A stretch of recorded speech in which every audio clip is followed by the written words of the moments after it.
All right, thank you. Welcome to the December 2nd, 2021 Architecture Review Board meeting. I'll read the script now. Pursuant to the California Governor's Executive Order 929/20, this meeting will be held by virtual teleconference only with no physical location. Spoken comments via computer will be accepted through the Zoom teleconference meeting. To address the board, go to zoom.us/join. Meeting ID is 965-6189-1491. When you wish to speak on an agenda item, click on raise hand. When called, please limit your remarks to the time allotted. Spoken public comment using a smartphone will also be accepted through the Zoom mobile application. To offer comments using a regular phone, call 1-669-900-6833 and enter meeting ID 965-6189-1491.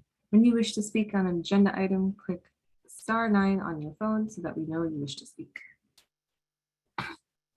Alrighty, let's do a roll call.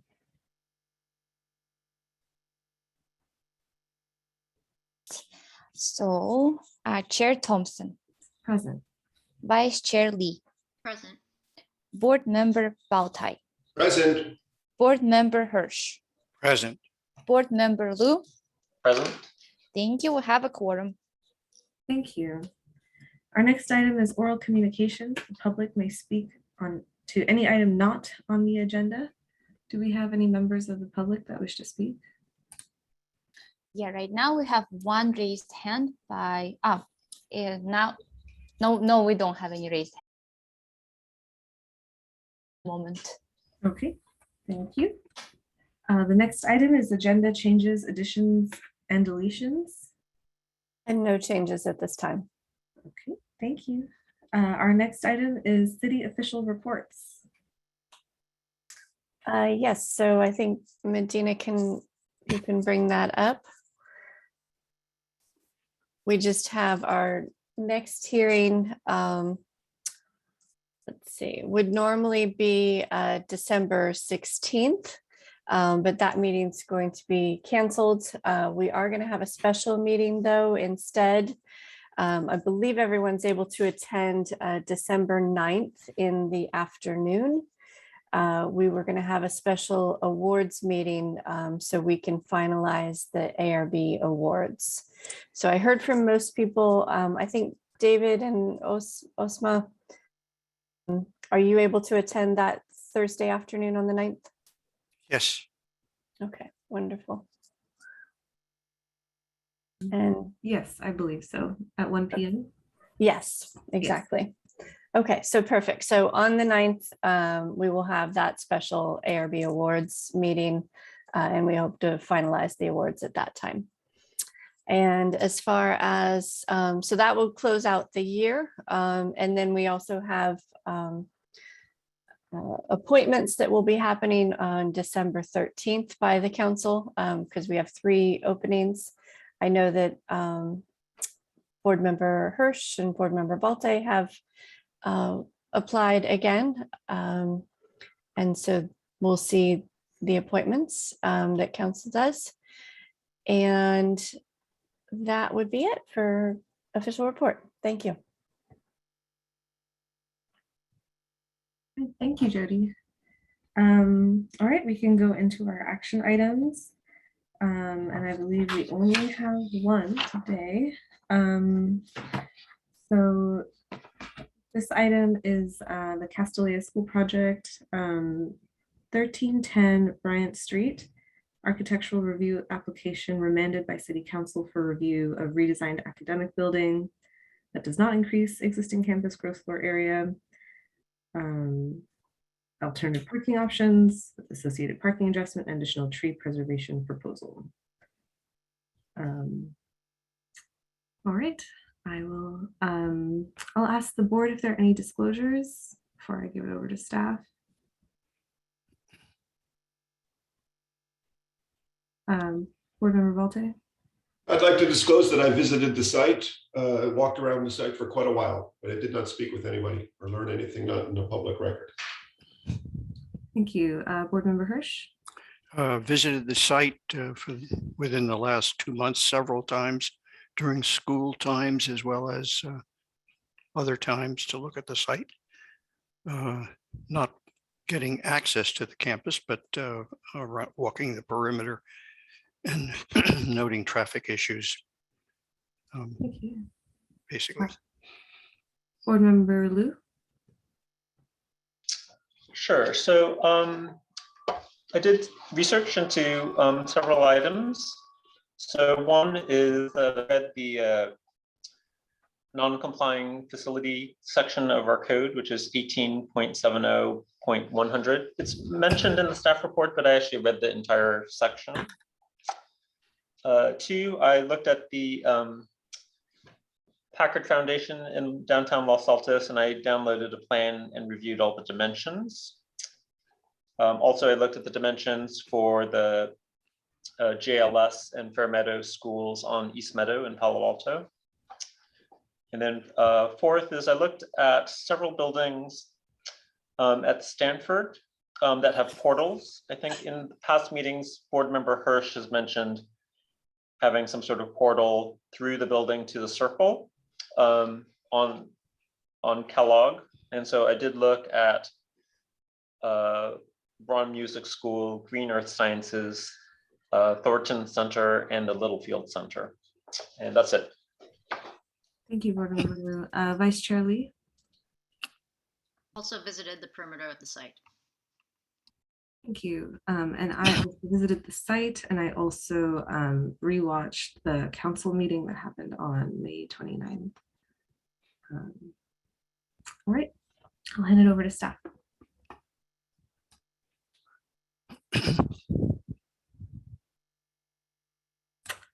Amy, I believe you are on mute.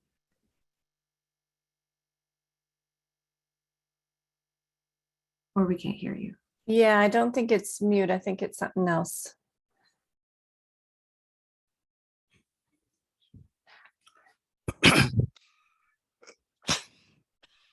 I think sometimes, Amy, if your speaker got flipped.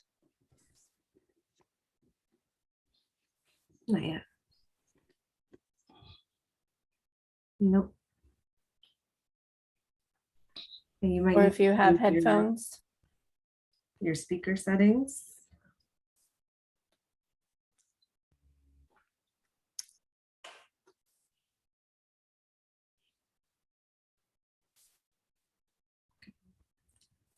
Good stuff. Second.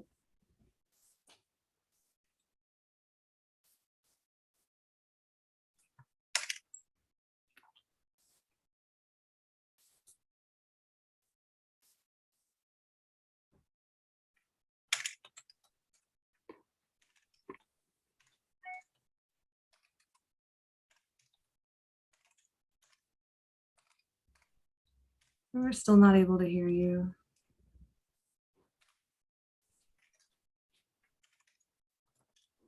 Or Amy, maybe you could rejoin. Maybe this would help. Okay, we'll give Amy a chance to rejoin.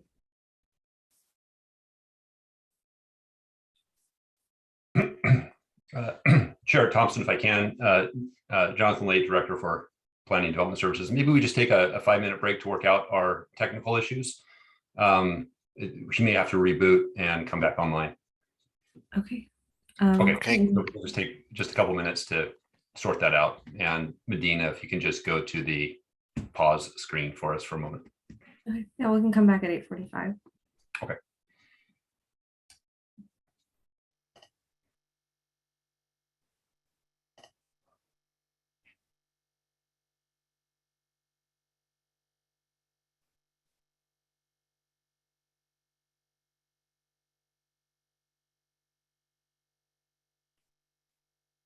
Can you hear me?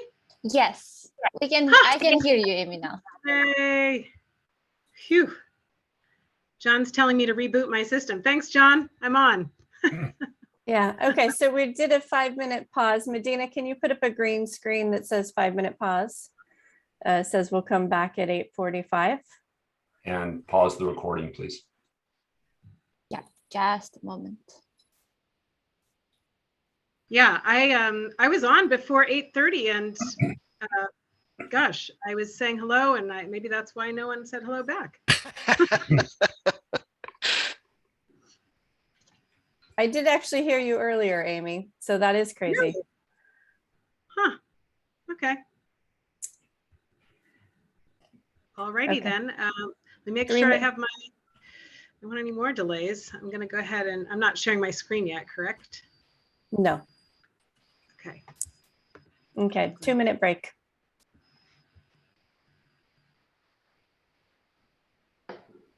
thank you.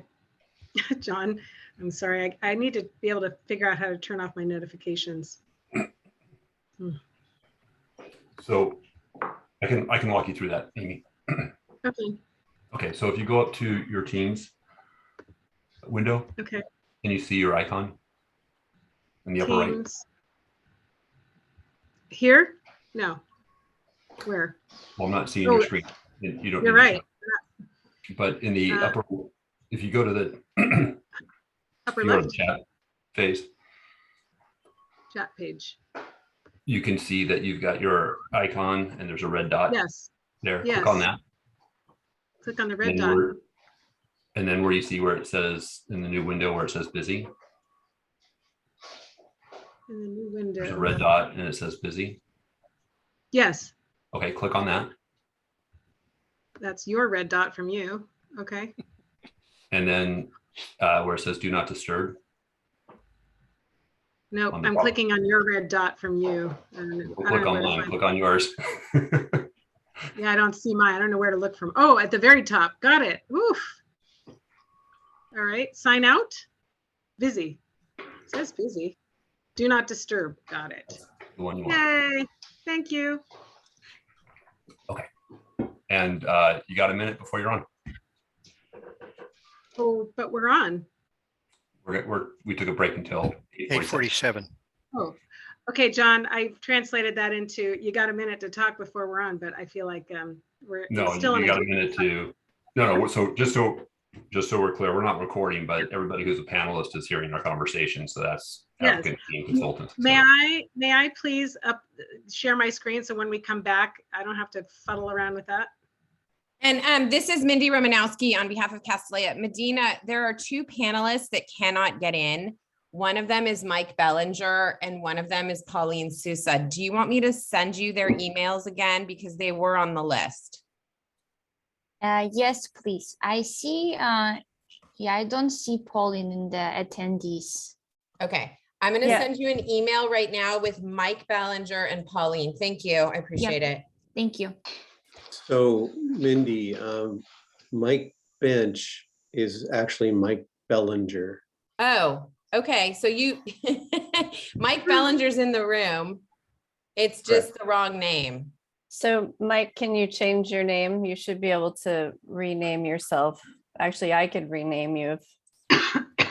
Yeah. How do you spell your last name? Bellinger.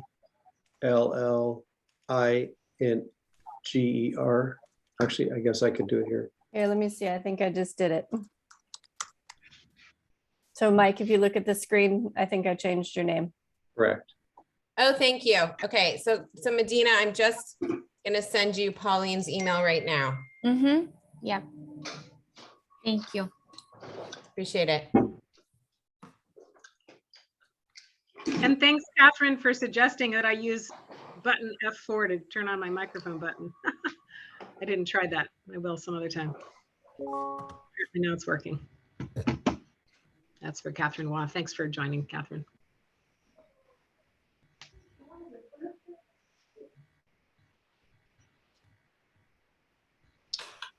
Okay, 1 more minute. It says 8:47. At 8:47, I'm going to share my screen if that's all right.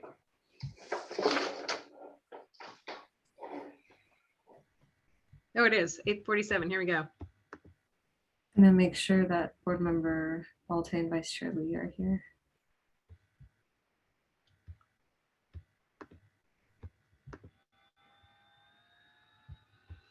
Okay, and now, is this the right one? So Amy, Yes. is that your PDF? Yeah, is that your PDF No. So when you share your screen, you want to share a specific file. We're seeing your whole screen now. Yeah, Okay. Here's the specific file, the PDF. That's a PDF. Yeah. Is that not sharing? No, it's fine. I mean, you're sharing your screen, so anything that shows up on your screen will be broadcast. There's a way to do it to just share the file. Okay. Well, That's fine. I think we're. It's only what 45-minute presentation, so. No, it's going to go faster than that. Sorry if so. it's not showing properly. But is everyone able to see this in Yeah, watching land? I can't see you, so. I think we're all back to, so Okay. we'll So officially. we need Medina to set us up here to start recording again. Okay. Okay, Chair. Your call. You can start. Thank you. Okay, all right, let's resume. And we were going to begin with the staff presentation. Good morning. I'm Amy French, Chief Planning Official. I've been with this project for a number of years and here again today following council meetings in March of 2021.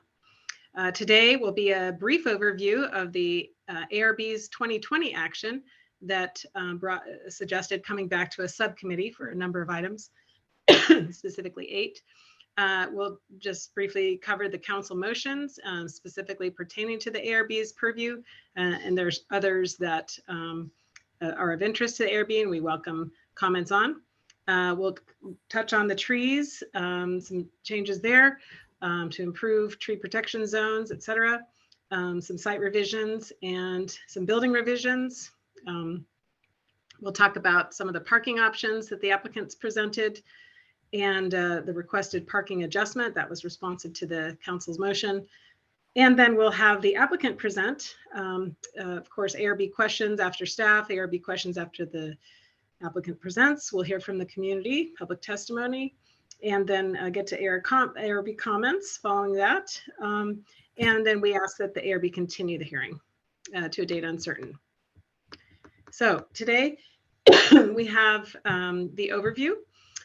So what the ARB recommended back in November was the project alternative number 4 outlined in the EIR, Environmental Impact Report, that included 79 below grade parking spaces and 26 above grade parking spaces, 13 in each of 2 parking lots. And then I'll just briefly share the motion from the ARB that included the ad hoc review items, 8 of these items. So leave it on the screen for a minute so folks can absorb that.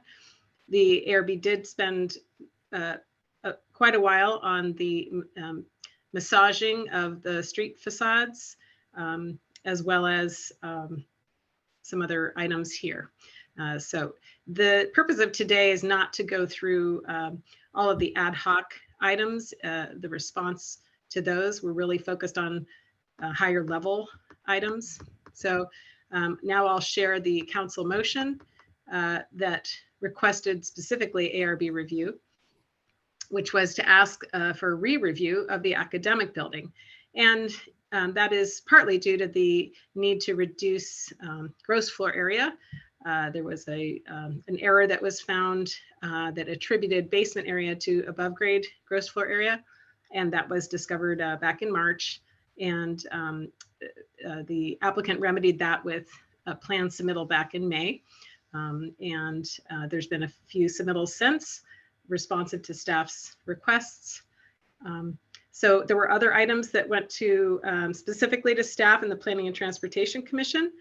We do describe those and we do seek the ARB's input. We particularly ask for input on option E because that is the option that most protects tree 155 and improves upon the tree protection zone capabilities for trees 87 and 89.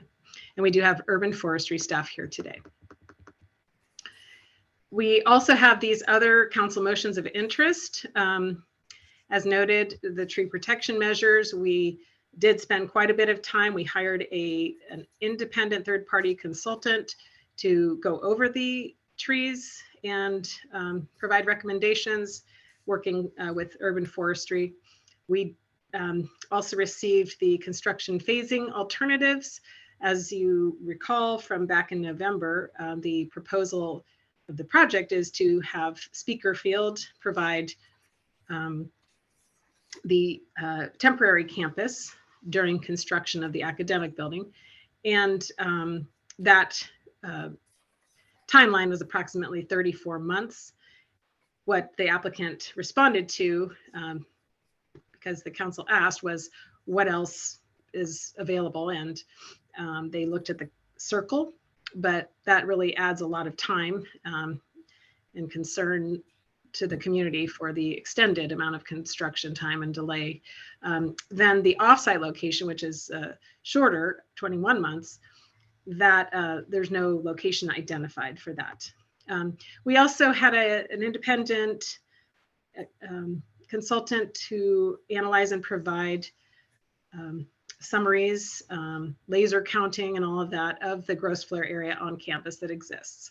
And so I have a note here that's not quite right here that talks about the 4 options. We do have 5 options for parking other than the project.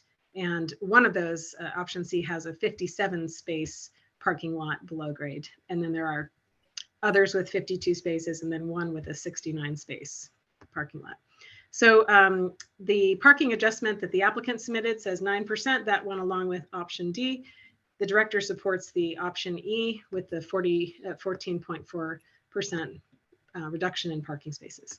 I'm going to briefly go over the trees. So this is the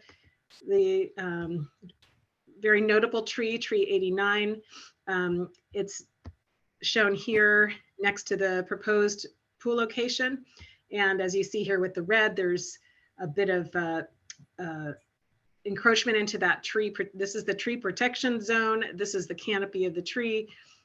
Tree protection zone is a ratio of based on the size of the trunk. It comes out here. So as you can see in this design, the pool deck is encroaching into that. So here's a retaining wall. So what we're looking at is to get a bit more refinement on understanding where exactly those roots of the tree are. So the urban forestry folks have proposed a condition that would use ground penetrating radar to find those roots and then, move forward with that.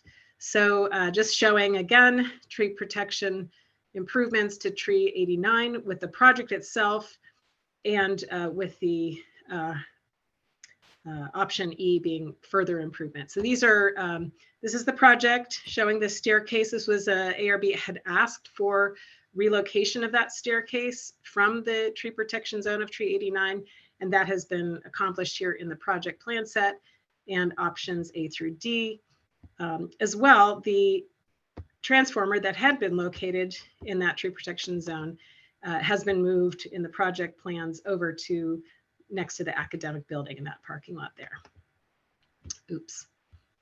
That, the other piece of this shows, there were 2 trees that were kind of crowded. The relocation of the replanting of protected trees to this site. There were 2 here and now there's just 1 and the other one moved over here, tree 6 in the project plans. So then we move to the academic building. The applicant will be showing plans on that, I'm sure.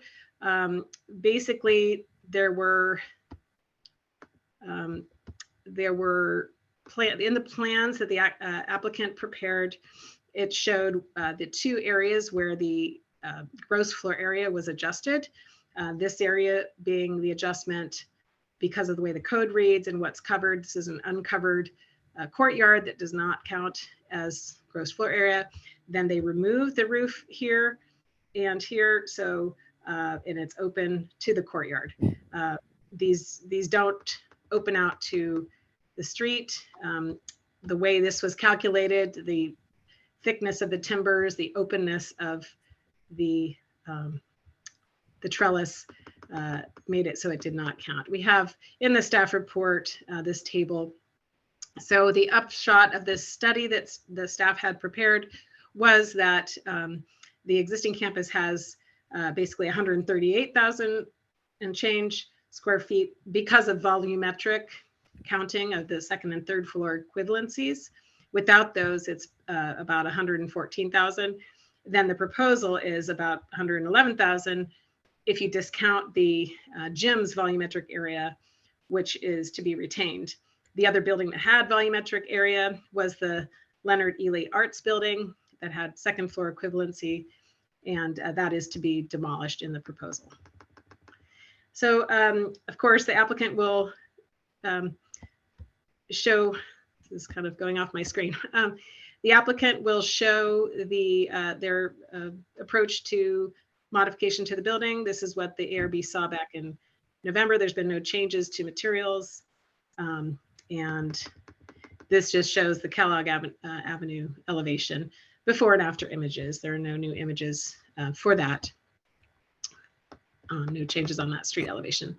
So then I'm going to quickly go through the parking garage alternatives, site parking alternatives. This shows what was recommended back in November that has 104 parking spaces. That's how many the code requires for this project. And this included the 26 surface spaces and 78 subterranean spaces.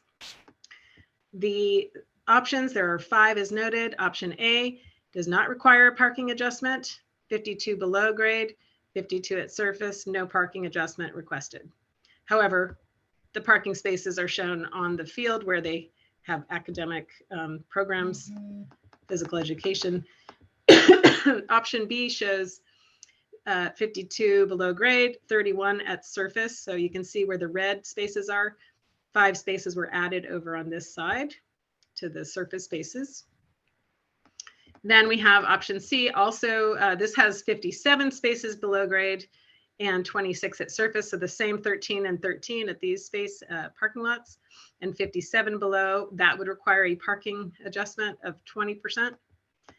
Then we have option D, which has 69 spaces below and 26 at the surface with a 9% parking adjustment. This was the applicant's preference.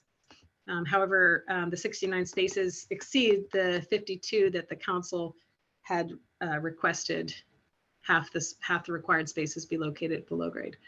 Then this is option E, which shows quite a number of additional surface spaces. The 5 shown earlier, another 4 here where there's existing asphalt near tree 89 and 2 here.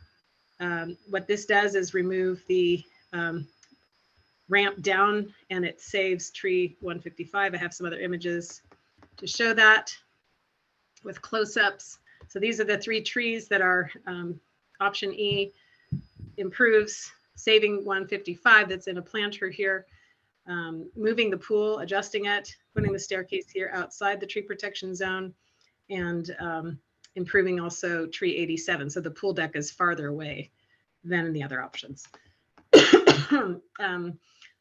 These were in the staff report as well. The loading area from the project as before with the ramp down to and removal of tree 155 versus keeping 155 and having this path at grade and a loading area here. So part of option E then is to install a sound wall, acoustic fence along the Emerson parking lot. It would have photovoltaics here. This would mitigate the sound as studied by their noise consultant for deliveries and trash pickups. Then we have the construction phasing. I think I mentioned the construction phasing showing what is proposed with the project. Seeker Field, 21 months. That's been published before. This is more recently the applicant's study of a project putting the temporary modular buildings on the circle to serve as the temporary campus. So that concludes my presentation, and I'm going to stop sharing. So let's see. stop share. Hopefully that wasn't too painful. Okay, thank you, Amy. Next, we'll hear from the applicant.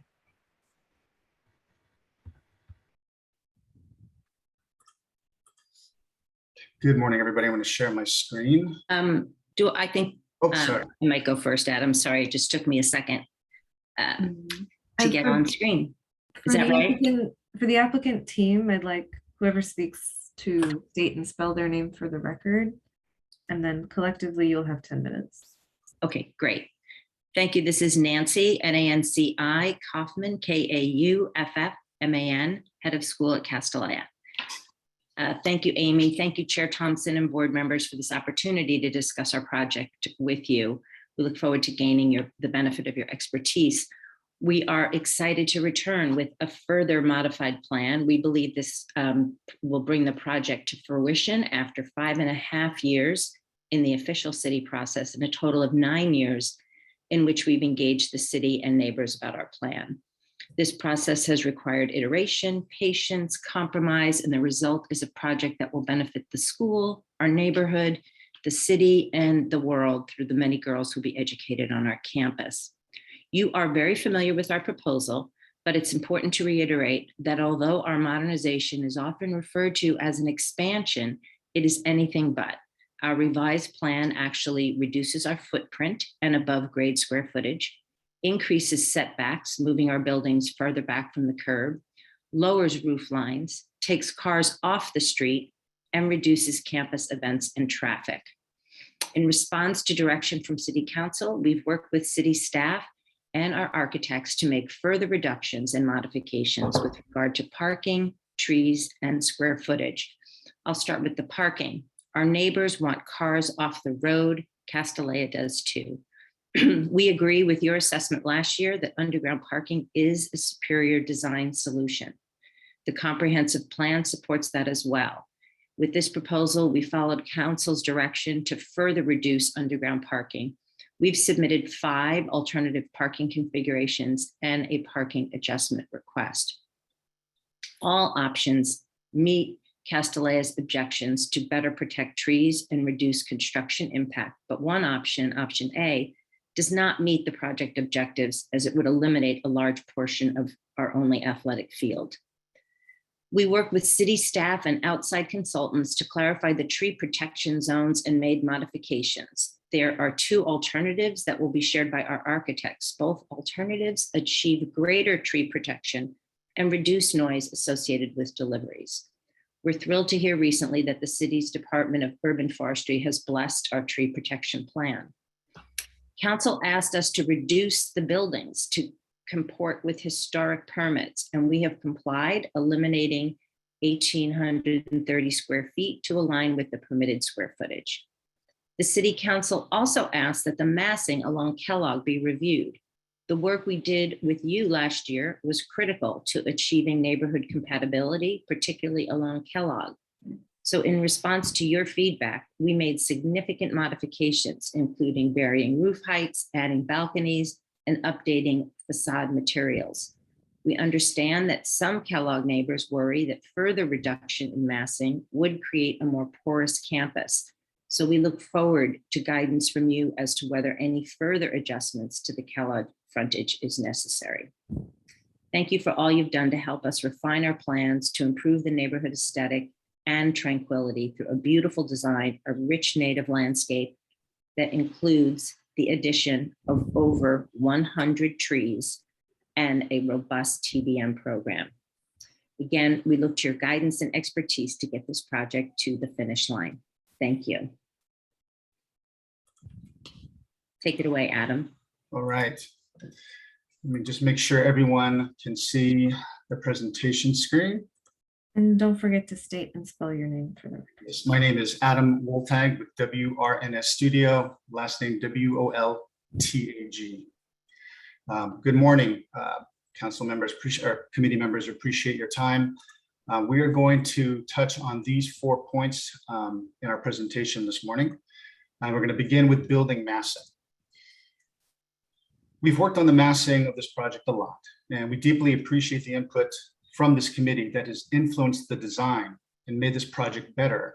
Your comments have had a significant and positive impact on the building's massing. And just to recap on just a few of those items, the Emerson Street elevation, by adding more wood and warmth to the facade and focusing on that second floor recess has really helped the overall read of that portion of the building. And adding more porosity and material warmth to the Kellogg Street elevation. Adding a programmatic break and massing break near the Bryan Street corner and the addition of wood shingles in place of metal siding. And closer to the Emerson corner, an additional break in the massing over the Kellogg Street entrance and existing drop off. And the added detail to the building fascia that plays off the board and batten wood siding. And the added green tile accents and the deep set second floor and terrace on the corner of Emerson. And then finally, the addition of more wood siding along Bryan Street and the incorporation of the recessed and covered porch entrance. All comments from this committee that we believe have helped make the massing of the project better and more responsive to its neighborhood context. Now, moving on to gross floor area. As Amy mentioned, we have adjusted the building's area to match the historic record in the following ways. We've reduced the footprint of the building along the interior side of the library in all 3 floors. We've revised our calculation to not count level 2 decks that are more than 50% of open space, an original calculation that was done incorrectly on our side. And we've changed the level 2 meeting room from an interior space to an exterior deck. This slide shows in more detail our approach to reducing the GFA.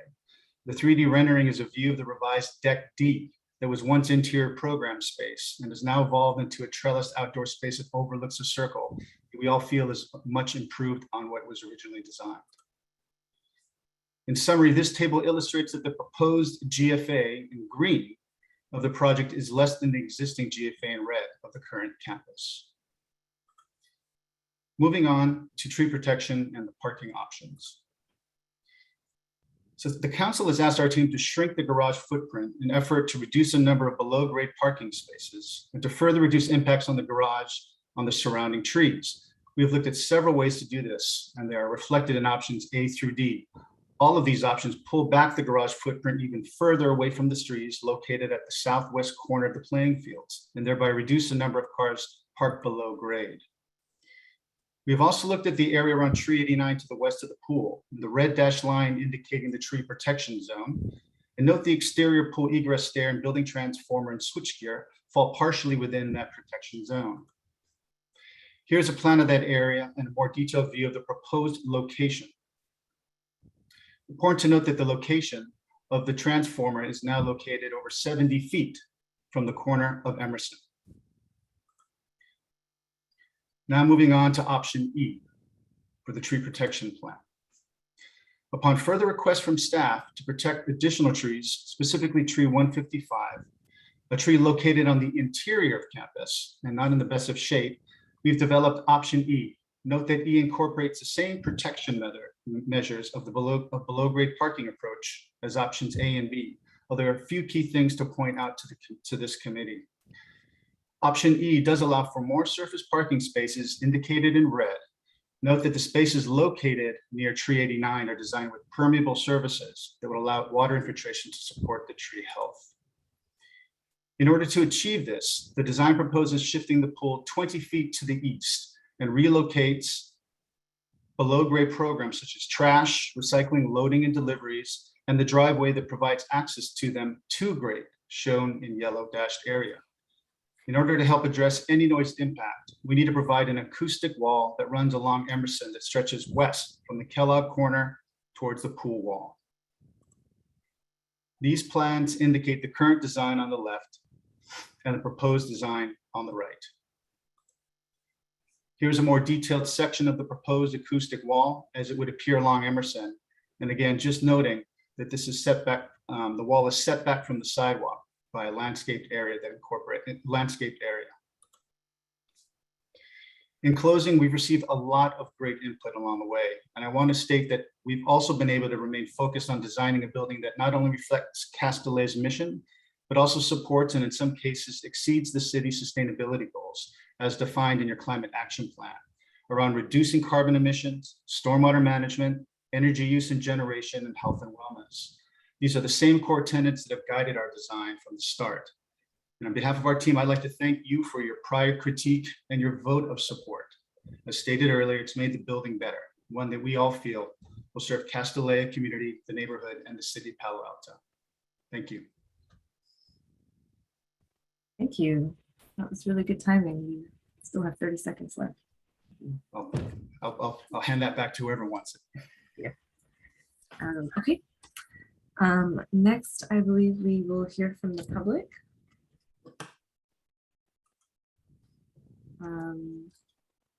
Yeah, let me quickly bring up the timer, share my screen. Just a moment. I prepared some list of speakers based on the raised hand. So I see that the first speaker is Rebecca Sanders. Let me quickly unmute. Rebecca, we should be able to hear you now. Okay, thank you very much. Good morning, board members and staff. My name is Rebecca Sanders, and I am co-chair of Palo Alto Neighborhoods, which is an umbrella organization supporting residents and neighborhoods across the city. Now, there has been intense interest in Castellea's application by the community because the school sits within a residential area and because the school is asking for extraordinary amounts of extra floor area and other exceptions.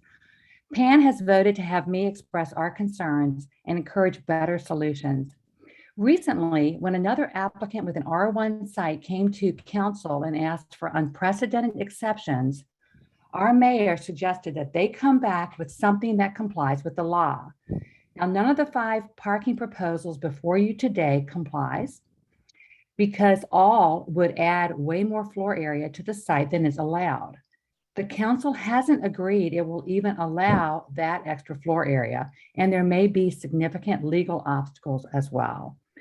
We at PAN would like you to discuss an alternative parking proposal at Castellea that does comply with the law. Right now, there are 89 parking spaces on the site. These are all surface spots.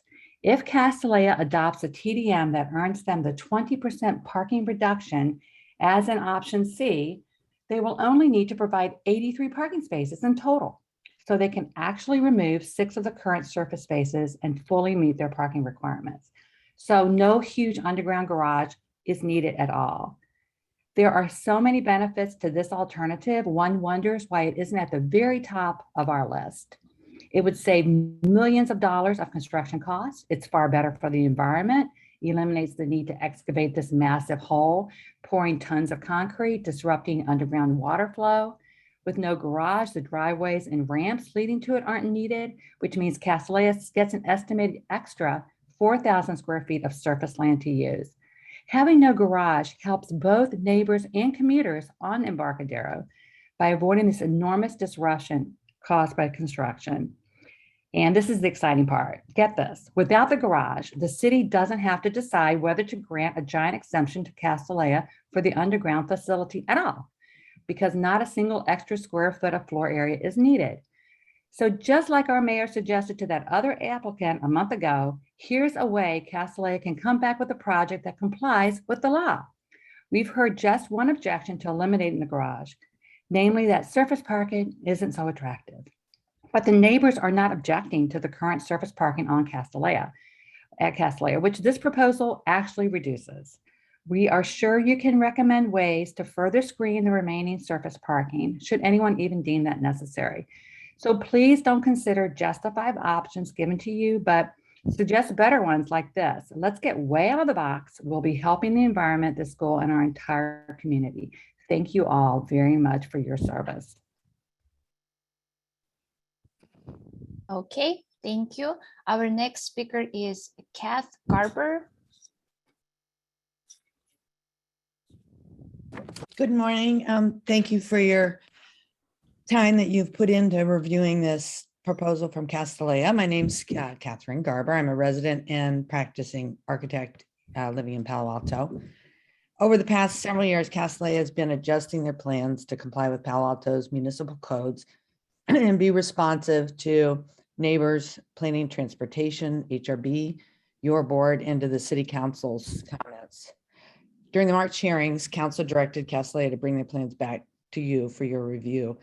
I sincerely hope this can be the last iteration for them.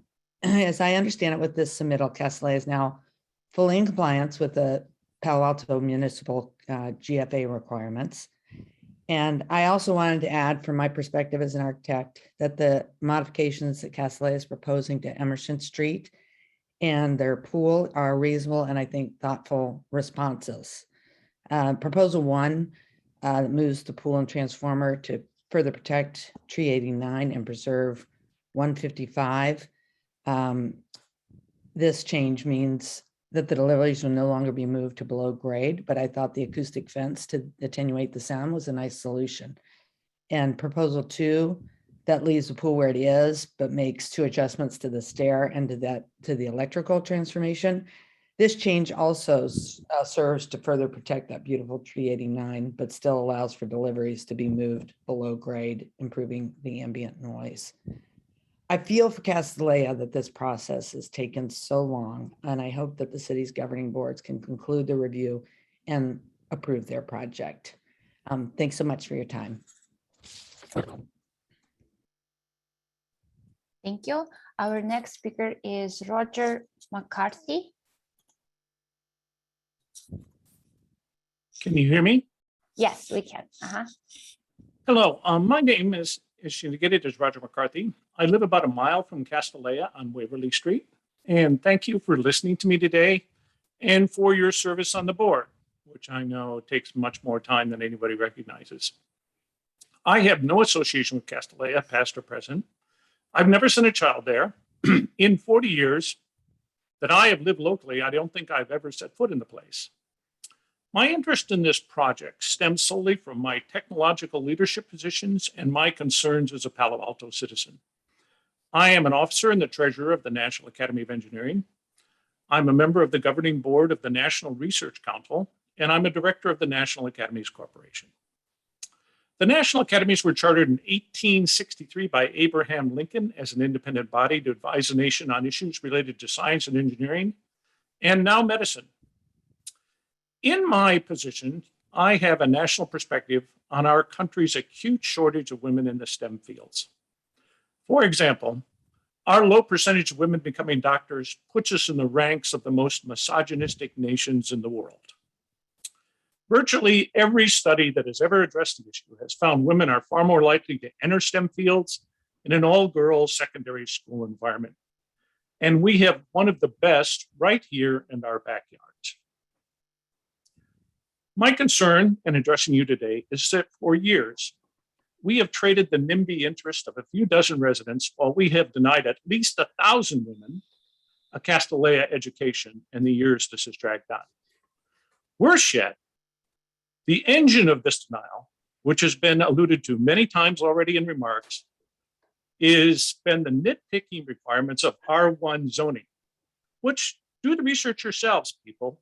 This R1 zoning was invented in Berkeley, California in 1916, solely as an engine to achieve racial segregation that would survive court review, which the previous zoning ordinances that specifically mentioned race didn't.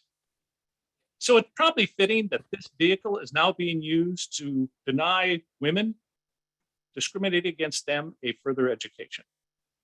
Perhaps even more unfair, Castellia was established before this awful R1 discrimination was even invented, and yet they're being held to this standard. So the question before you is actually simple. Is the board going to act as a mechanism to put the economic interest of a few over the many? Or are you going to help the overriding national interest we have in getting this project approved and started? Thank you very much for your time and attention. Okay, our next speaker is Alan Cooper.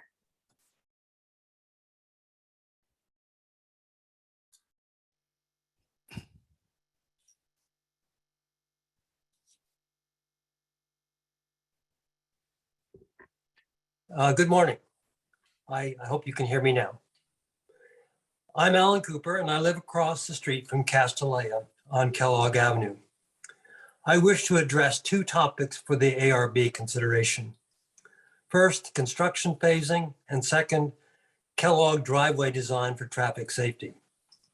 Before I do that, I want to thank the city staff for working over the past 8 months to help find viable solutions to implement the city council requests for design changes.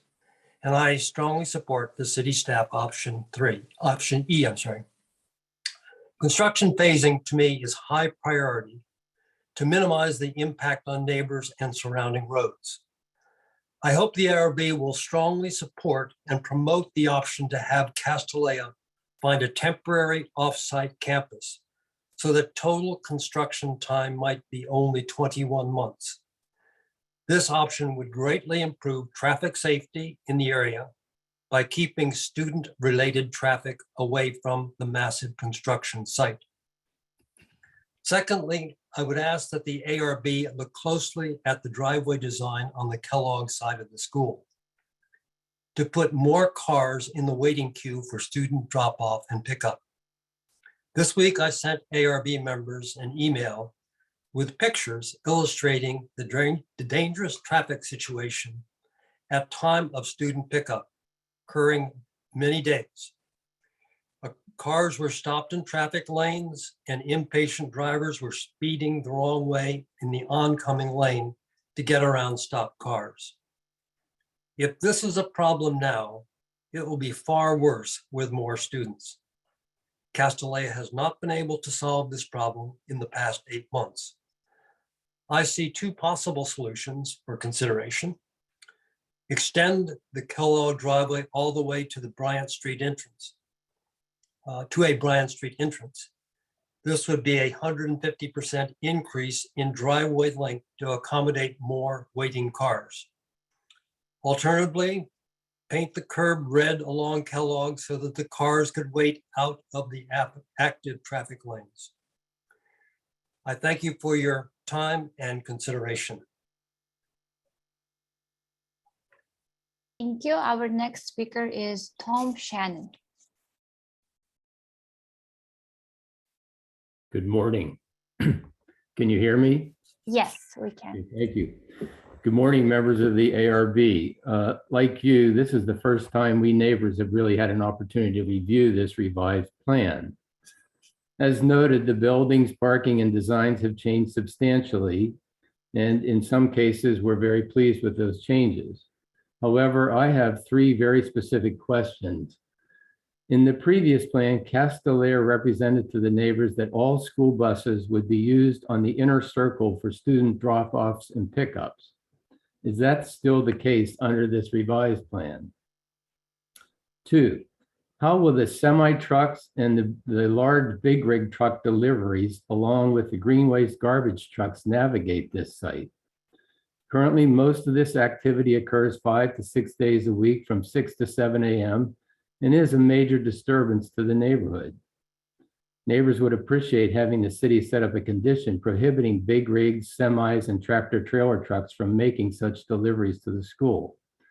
These companies can use step vans for these deliveries if Castellea would be willing to pay a slightly higher delivery charge. And 3, how does green waste navigate this site? And I'd ask the ARB to carefully study the waste disposal system that's been revised on the, if you will, Kellogg Emerson corner. It's a little difficult to understand that, and it appears that cars will park in front of the waste disposal area, which then in turn would drive the fact that the green waste would have to come through the neighborhood probably at 6 or 6:30 a.m. every day. Those are my questions for you. Again, thanks to staff and the elected officials for looking and revising this plan. Appreciate it. Thank you. Our next speaker is Mary Sylvester. No. Tom Shannon. Oh, sorry. Yeah, Mary Sylvester. Yeah, this next one. Excuse me. Am I up now? Okay. Yes. Okay, thank you. Good morning, Chair Thompson, board members, city staff, and members of the public. I'm Mary Sylvester, a 44-year neighbor of Castellea School, and I've always supported Castellea as well as their modernization plans. However, after 5.5 years of being concerned about the lack of a code compliant project that does not fit in with the context of the neighborhood, nor protecting the protected trees that exist, I do have significant concerns about what is before you today. And I feel that there is a reasonable solution and a path forward. I understand that largely the ARB focuses on the visual elements of a plan. However, that can also include code compliance, as well as taking into account the character of a neighborhood. Castellea is largely surrounded by small bungalows and moderate-sized homes. The architect's renderings that you have seen show a beautiful picture of the campus, but they don't set it into context with the neighborhood surrounding it. Next, Castellea operates under a conditional use permit, which is a privilege and not an entitlement. They must take into account how the impact they make on the health, welfare, and quiet enjoyment of their neighbors. And it's largely thanks to community members that trees have been saved and that the massing on Kellogg Street has been modified. Thanks to the leadership of our urban forestry and a neighbor, Robert Levinsky, a number of trees have been saved, and the visual character of the school and the surrounding environment is being protected, although there's more work to do.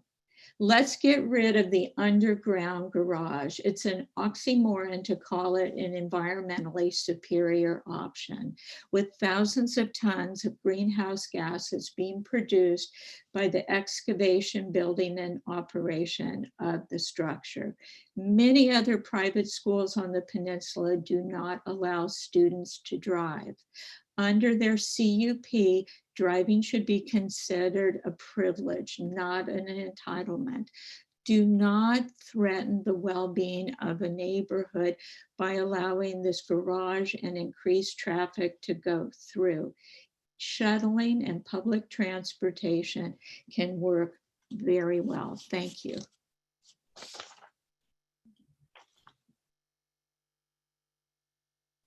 Thank you. Our next speaker is Rob Levitsky.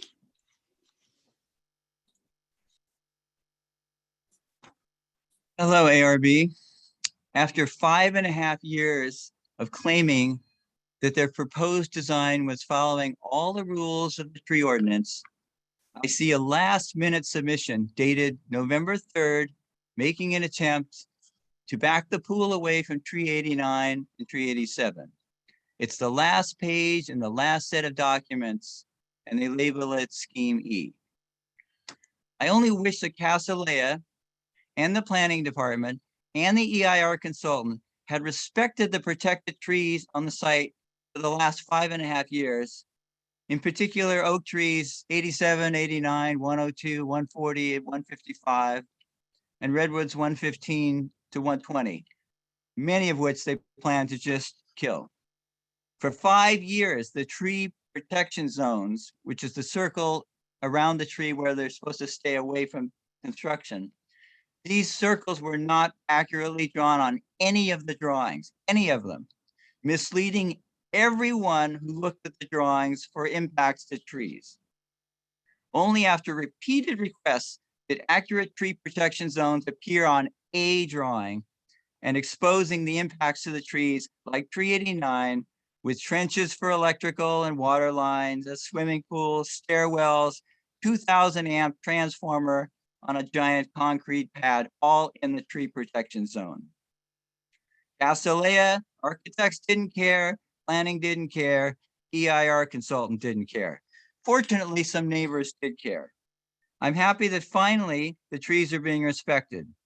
But simple TPZ circles are not enough to guarantee tree safety, as many of these trees have roots that extend beyond the TPZs in their search for water, and thus requiring a root mapping study using what's called ground penetrating radar, known as GPR. GPR root mapping must be used when the location of roots is unknown. Thank you. Thank you. Our next speaker is Andy Reid.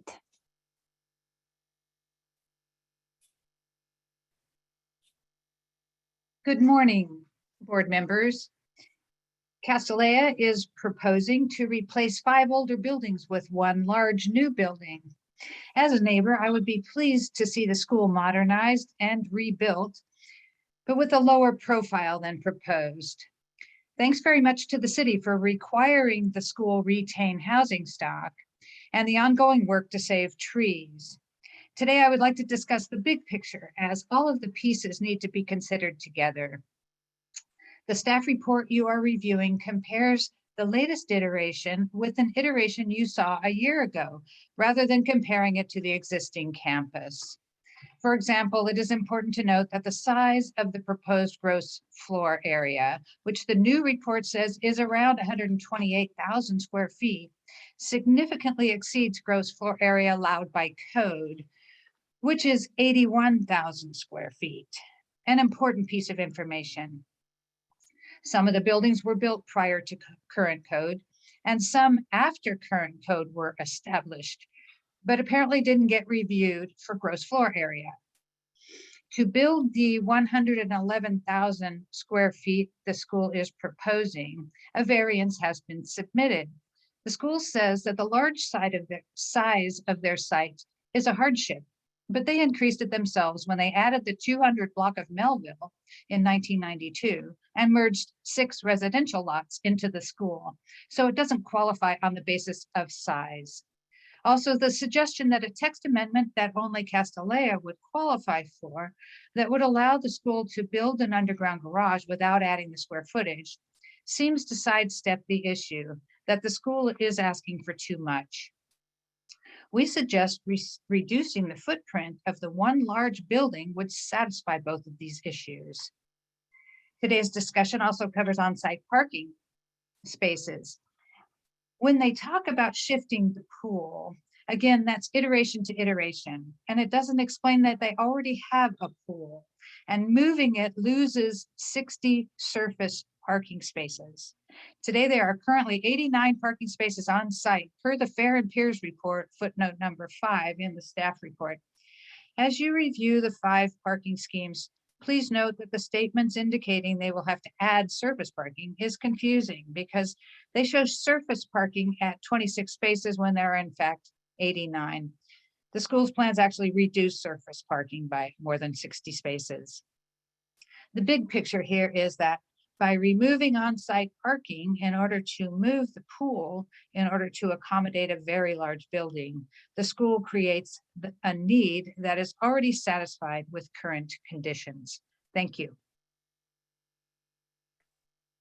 Okay, our next speaker is Dave Doctor.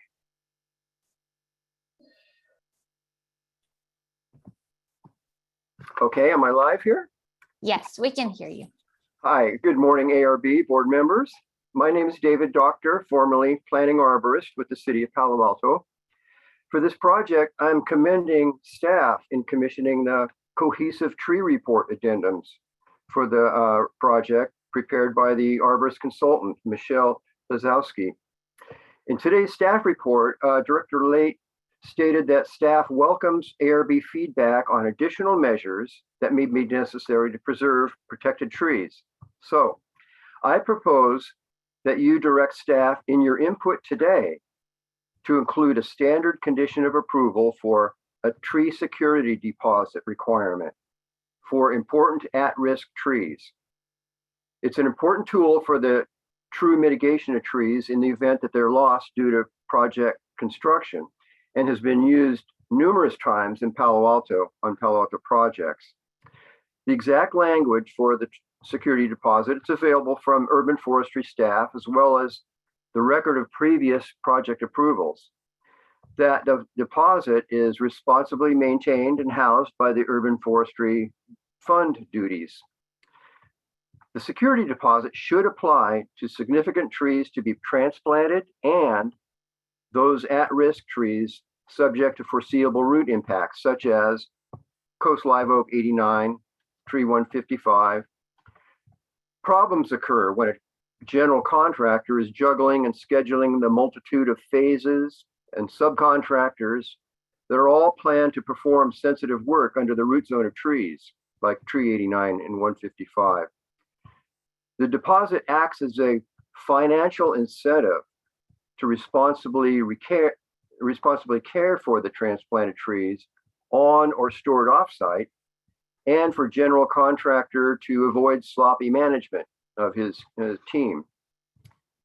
The amount of this security deposit can vary from 100% value of the tree to 200% value of the tree. The latter is utilized in jurisdictions of Saratoga, Los Gatos to protect their trees as an incentive, depending on the tree's at-risk threat or the tree's function on the site. For example, if oak number 89 were lost to construction, the gymnasium mass and scale would appear much more imposing from the view sheds of Melville and Emerson. So all of that may affect the amount of deposit required as recommended by ultimately the Urban Forestry Department for City Council approval. To recap, at today's meeting, you can direct the planning and urban forestry staff to include as a condition of approval a tree security deposit for specific trees to be monitored for a specific duration. That would give assurance to City Council approval that mitigation measures would truly be in place. Thanks for letting me have the time to speak to you to help improve the quality of the project. Good day. Our next speaker is Hank Souza.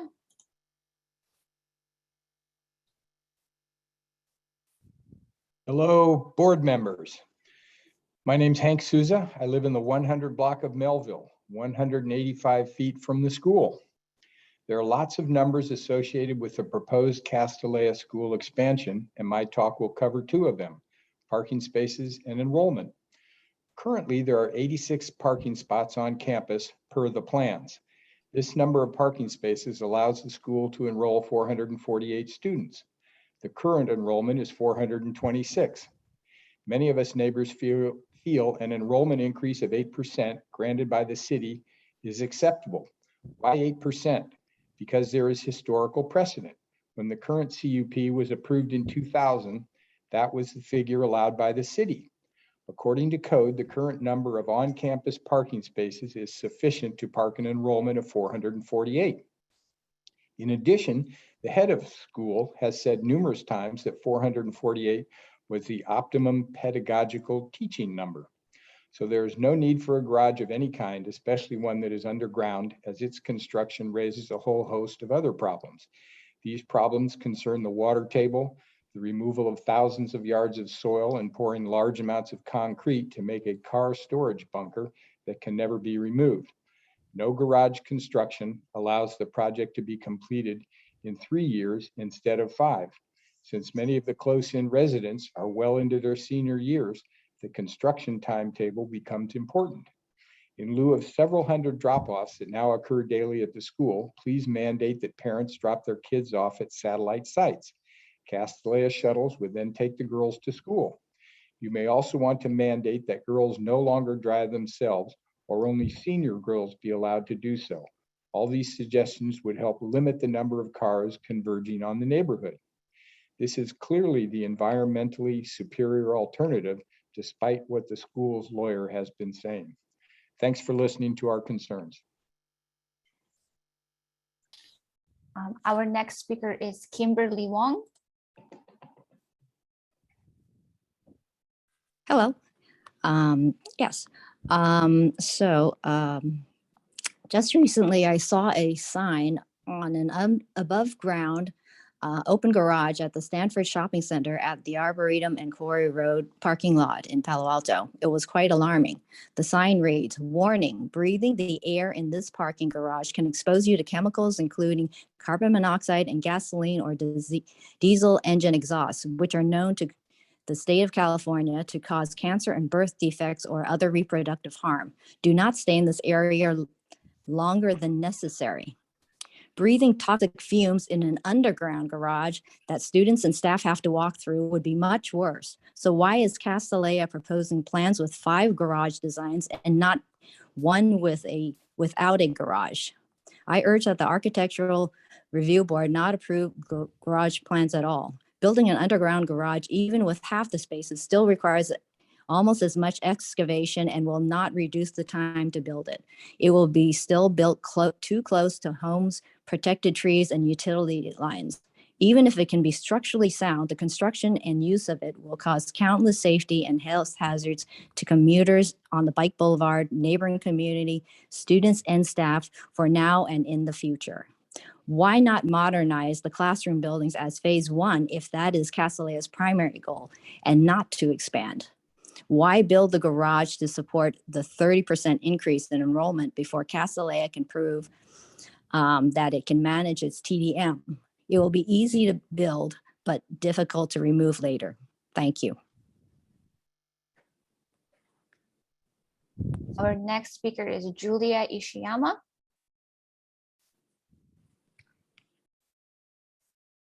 Good morning, board members and staff. Thank you for your hard work and for your time today. I'm speaking to you today as a child raised in Palo Alto and as an adult invested in its future. I was born here and I attended Castellea for 7 years, walking from my family's house on Lowell Avenue. I've recently moved back from Colorado to this place that I've always known was home, and since returning, I can see how much has changed and what has stayed the same. Palo Alto has grown and evolved. Neighborhood mainstays like Pali High and the Junior Museum and Zoo have undergone major renovations to better serve the community. Castellea deserves the same chance to modernize. I have followed this project since its inception, and I've seen how the school's plans have evolved in response to city and neighborhood input. From design to tree preservation to square footage, their project is ready for approval. While much has changed in Palo Alto, much remains the same. The Bay Area is booming, but in my personal experience, the residential blocks of Old Palo Alto are as quiet as ever, thanks in part to Castellea's rigorous transportation demand management efforts to reduce car trips in the neighborhood. I urge you to approve the proposed garage that maximizes the number of underground parking spots, which will go even further to preserve neighborhood tranquility. I recognize that the City Council has suggested 52 spaces be allowed underground, and I hope you will support at least that many, but I'd ask this board to additionally consider the design that allows 69 spaces below grade. My understanding is that this would not increase the size of the garage or the number of total spaces. It would simply keep more cars off the street level, a win-win in line with the city's comprehensive plan, which prefers underground parking to surface lots. Another constant, the tree-lined streets that I loved as a girl and that I now value as a local homeowner still have a beautiful canopy. I'm grateful that Castellea has worked diligently to preserve and add trees to the neighborhood. In particular, I hope the board will appreciate the school's updated pool proposal, which includes plans to relocate a stairway and transformer to responsibly protect another tree. New plans for deliveries also provide options that further reduce street level impacts, whether deliveries stay above grade but off the sidewalk or move below ground. I understand that you have already endorsed the school's prior plans. Please do so again and allow Castellea to move forward so it can continue to educate more girls in a modern, sustainable, and beautiful campus that I would be proud to have as part of my neighborhood. Thank you. Our next speaker is Winter.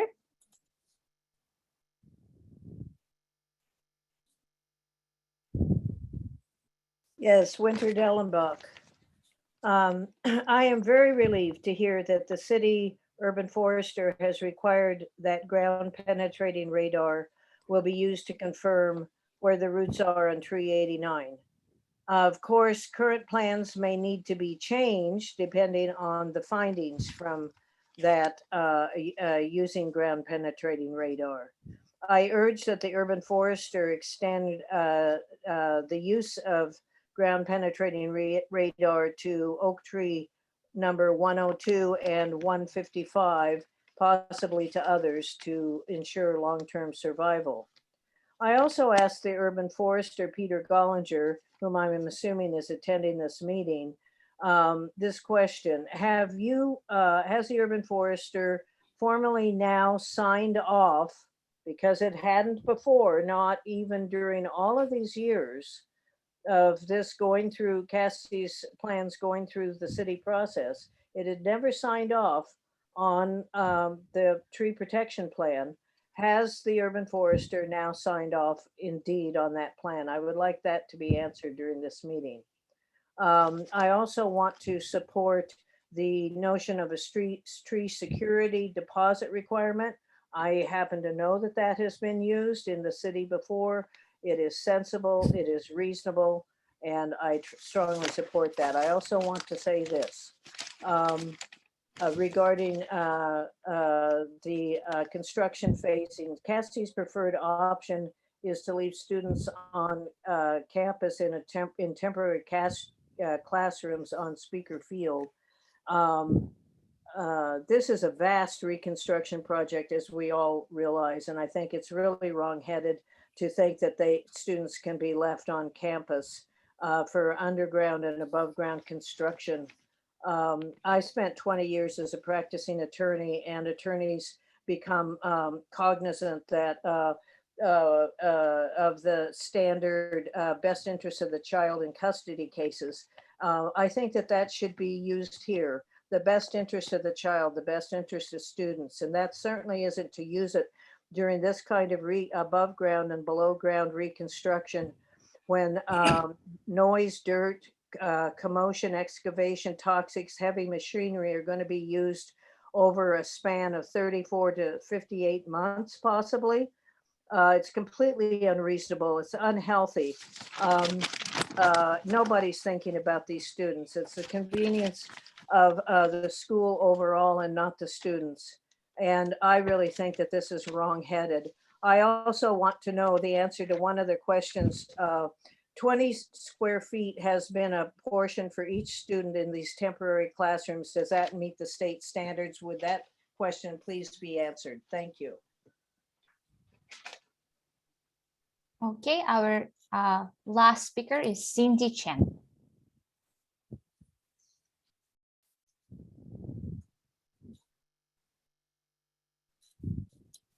Good morning. My name is Cindy Chen, and I thank you for your service and attention to Castaleia's project. I'm a near neighbor of Castalia. I have spoken at your prior hearing in support of this project, and I commend you for sending it forward to the city with your support last fall. This update to Castaleia's campus will make a significant contribution to the neighborhood and the city. As a neighbor, I appreciate many options that the school has put forward for your review. This willingness to offer multiple excellent solutions to choose from shows that the school is listening to input and willing to compromise. I live on Emerson Street, a few blocks from the school, so I am especially invested to the modifications to the pool, to preserve trees, and the options for loading. First of all, with the changes to the pool, the school is improving its commitment to the trees of Palo Alto.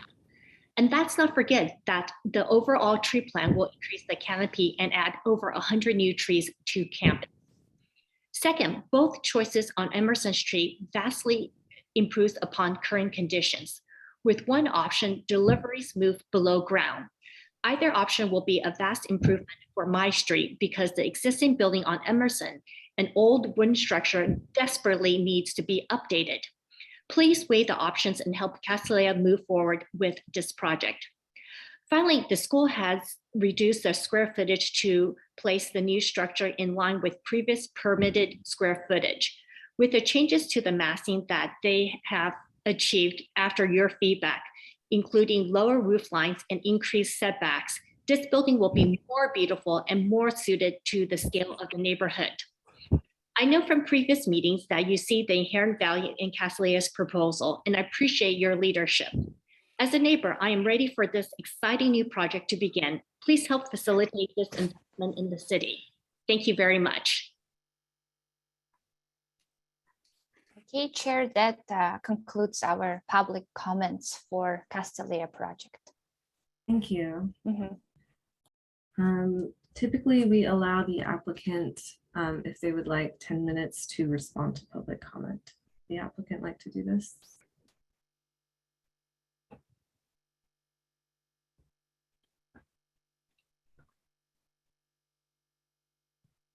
Is there anyone on the applicant team? Can tell me yes or no.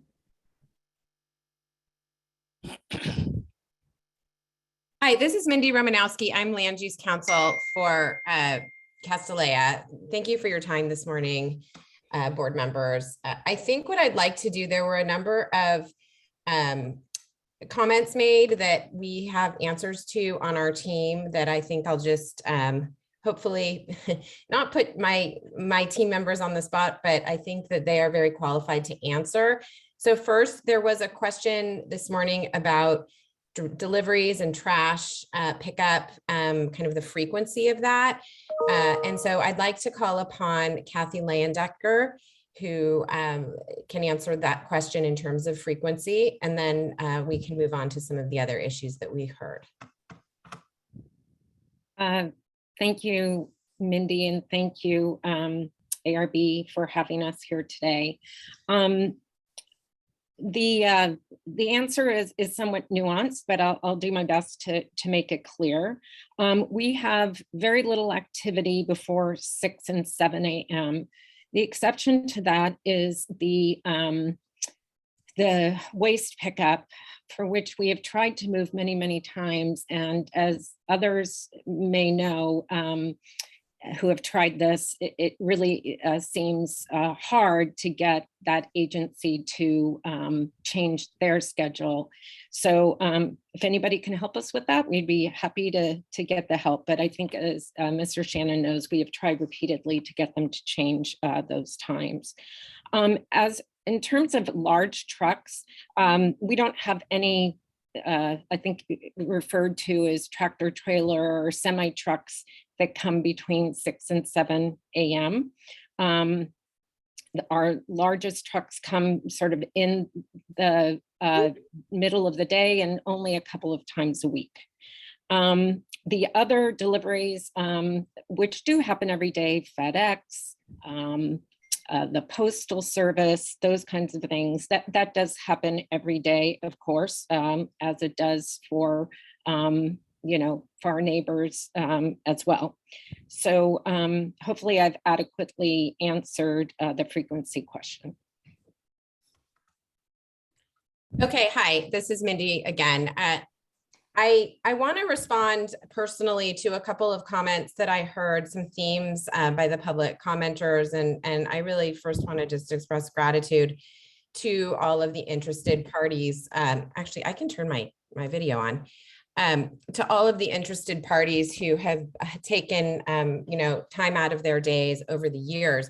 We've been in this public process for 5.5 years now.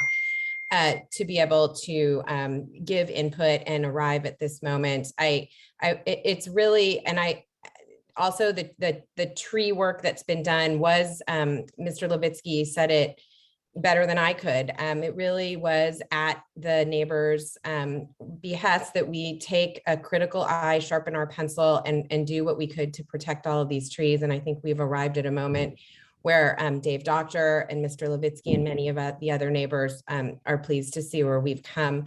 I'll let staff reply to a question that I heard, which was, has urban forestry kind of blessed the plan? I believe Peter is in the room, and so hopefully he can respond when staff does that. I also heard some questions about kind of the health and safety and the environmental sanctity of the below grade parking. I am not an expert in water tables or in air quality or the impact on green gas emissions, but we do have those experts in the room. So I would, I guess, request that the environmental consultant speak to some of those issues so that the public can, be advised from those who have that expertise.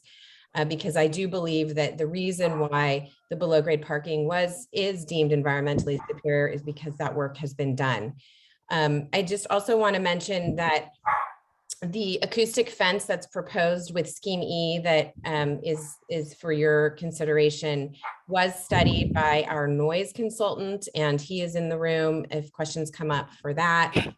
And we also do have our landscape and tree consultant in the room who, if you have questions about the penetrating radar, if we can't answer it today, we will certainly answer it in the future. I can't speak for him, but I would like you to know that Mike Bellinger is in the room for those questions. And finally, I'm gonna stop because some of these people may want to speak in the last 5 minutes.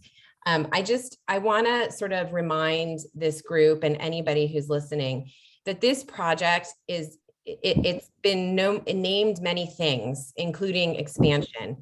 And while we are looking to grow our enrollment and to educate more girls and young women to become the next leaders, we are not expanding. In fact, after Dudick, the outside consultant, did its calculation of the square footage for our campus, Amy had a slide earlier that I would encourage members of the public to study. And also there's a report on the website that shows that the existing square footage on campus is one number, and the square footage that will be on the campus, if and when we are approved and built, will be less.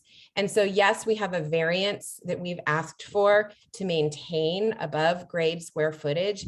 We're actually going to be building a bit less than what is there now.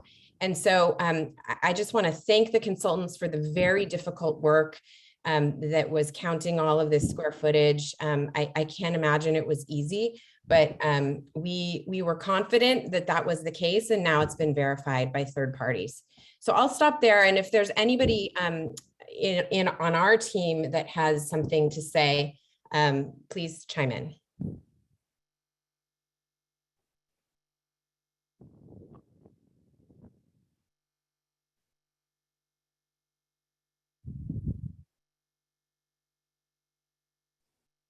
This is Mike Bellinger. I'm a landscape architect working on the project team and worked really closely with Mick Bench during the early phases of the project on assessing the tree conditions.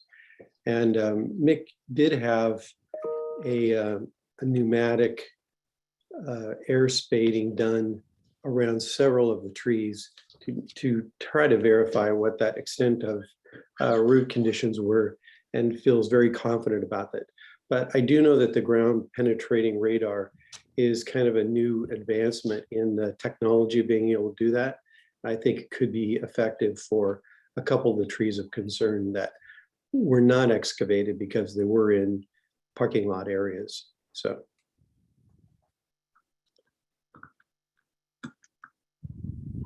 Well, I guess in the last 3 minutes, because you know, I don't want to waste any time that we have to share more about the project. I will wrap up by saying there are many options on the table for you to look at today.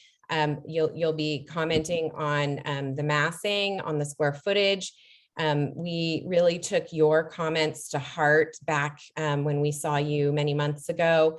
As you remember, based upon your feedback, we iterated in a number of ways. I think what's important to remember is that there is a fine line between, you know, what is compatible with the neighborhood and also what the neighborhood wants. And we have heard from many neighbors on the Kellogg side in particular who really appreciate the design that you informed. There is, you know, any sort of more porous iterations may cause them to be more involved in our campus when they want the privacy. And so I just want you to keep that in mind.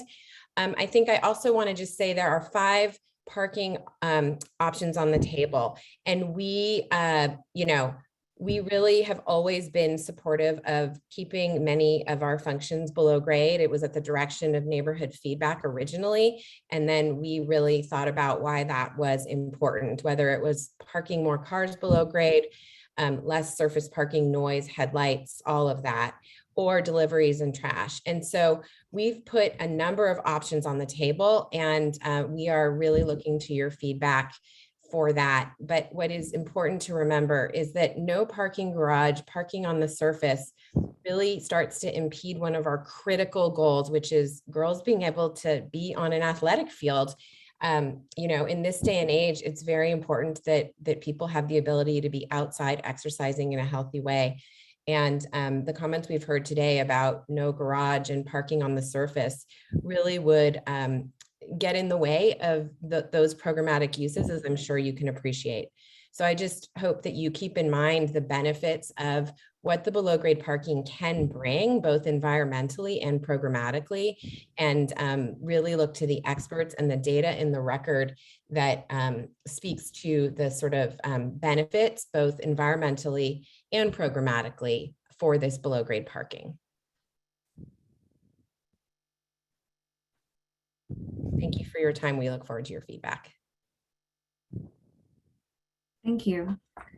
I'm gonna, I think that's it for public comment. I might recommend that we do a little bio break, and afterward we'll go to ARB questions of staff and the applicant, and then we'll go to our board comments. So we'll come back at 10:08. Thank you.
Are we all back?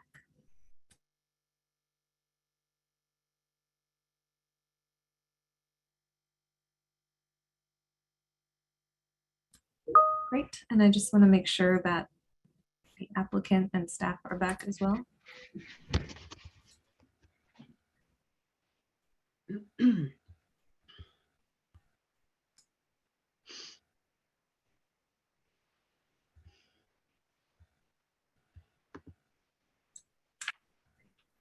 Okay, I guess we shall go ahead and resume. So I'd like to ask board members if they have questions of the applicant or of staff. I have a couple questions of the applicant and Sure, maybe Vice Chair Lee. Go ahead. staff, if that's okay. It's a little hard to hear you. If you could speak up a little bit more, I think we could hear you better. Sorry about that. How is it now? It's a little better, yeah. Thank you. A little bit better? I'm sorry about that. Let me come closer. So my question, and just this is more kind of clarification, is when I look at the drawings that were received in the set, I appreciate the bubbles. So I'm just looking at the bubbles on our index of drawings, and question for the applicant. I went through each sheet, which was rather lengthy, and but what I understood is the bubbles is where the project has been revised.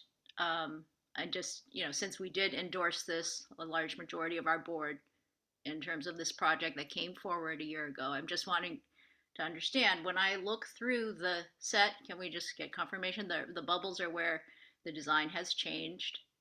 And then my second question is, in the staff report, I read that the preferred, it was just one line option for the 4 parking options is preferred by the applicant is option D, but I didn't hear a lot about option D in the presentation. So I just wanted to ask that question. Is that okay, Chair Thompson, those two? Yeah, is the applicant clear on the questions? Yes, the questions were clear. Thank you for those. I'll respond to the first question about the changes in the set. And yes, the bubbles indicate where the project was revised. And then regarding the preference for, for parking option D, maybe could Kathy or Mindy speak to the specifics of that question around that option?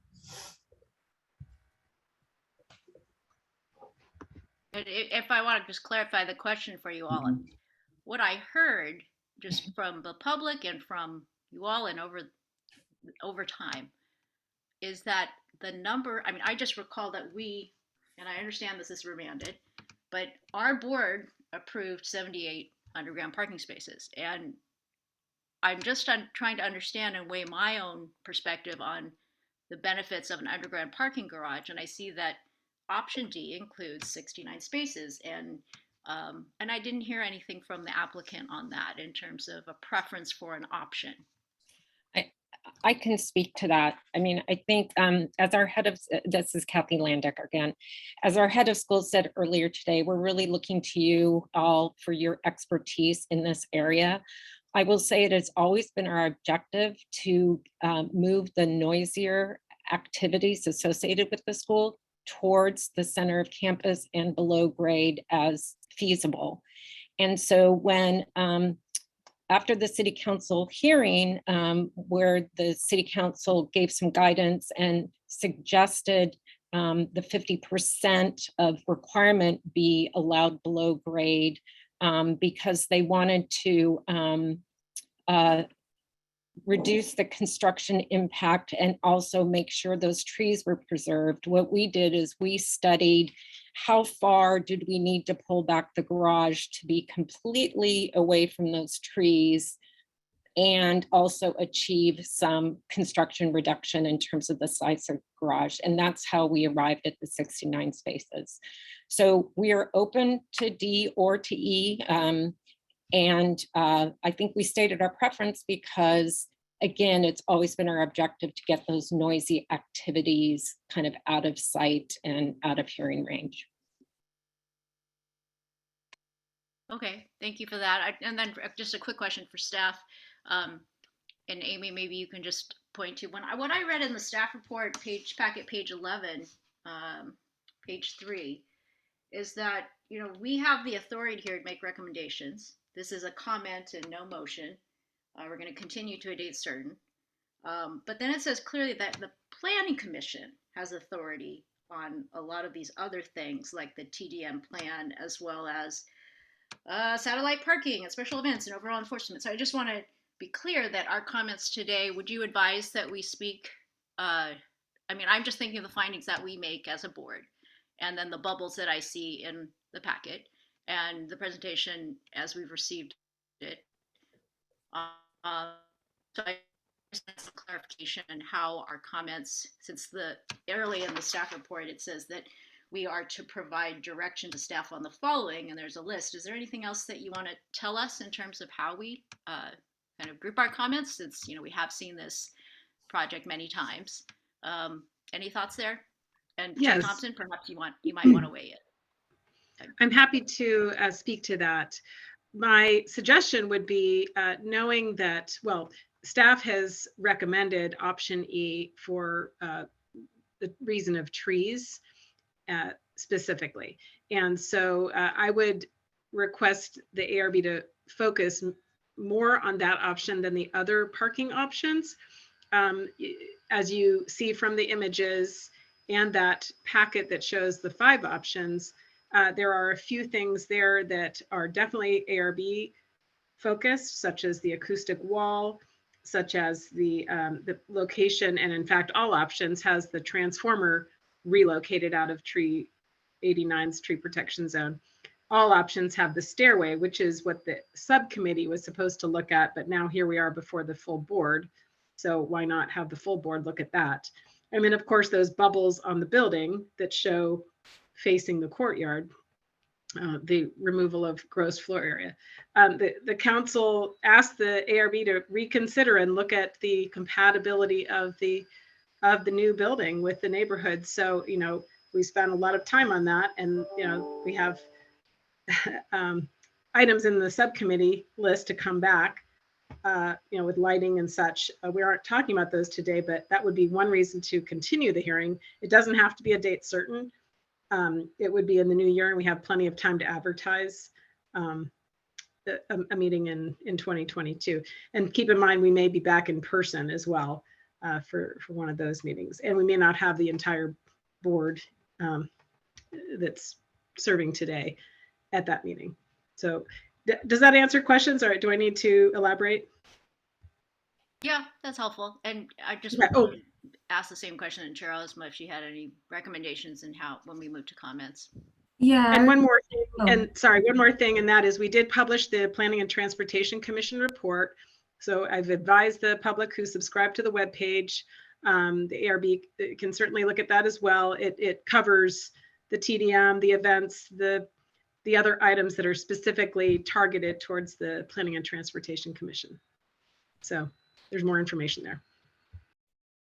Yeah, just to respond to your note, Vice Chair Lee, in our packet, page 9, we have a list of 6 items that we've been asked to review, which I believe, fall under items that we would review.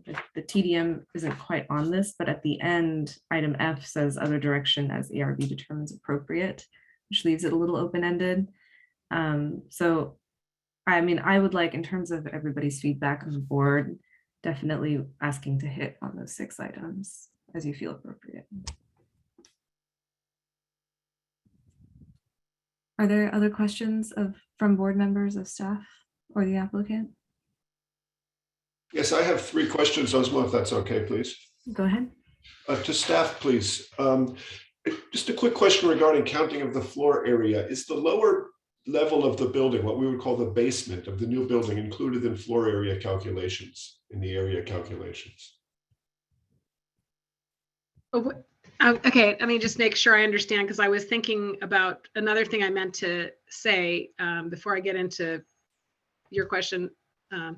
Well, I'm happy to wait and go ahead with your thoughts. So yeah, I just realized that I missed an opportunity, and that was there was some comments by the members of the public, and I wanted to give the opportunity to address those regarding the tree conditions. There is a security deposit. There about 12 urban forestry conditions that were provided to council. And of course, we have Peter Bellinger here, our urban forester, that can speak to those conditions that the speaker doctor mentioned should be in there, and they are. And then another thing was there were questions about the excavation, which is not as low as the water table, and as far as the EIR discussing the environmental impacts of a garage. So we do also have Catherine Law. I wanted to mention that, so before I forgot. Now, your question about floor area, if you could repeat that, I'm sorry. Well, yes, the new building has a lower level, which is below grade. Is the floor area of that lower level included in the floor area calculations, in the number we're being presented with? No, just as the existing basements on the site, when the finished floor is less than 3 feet above grade in the residential zones, that basement area does not count as gross floor area. It's square footage that's of interest, but is not counted towards gross floor area. Okay, so it's an accurate statement to say that the school is actually increasing the size of its academic facilities substantially with these new buildings. I'm just trying to make sense of why they would do this if they weren't increasing the size of their buildings. They are increasing the amount of below grade square footage. They are actually decreasing the amount of above grade square footage from what exists today. Great, okay, thank you for that.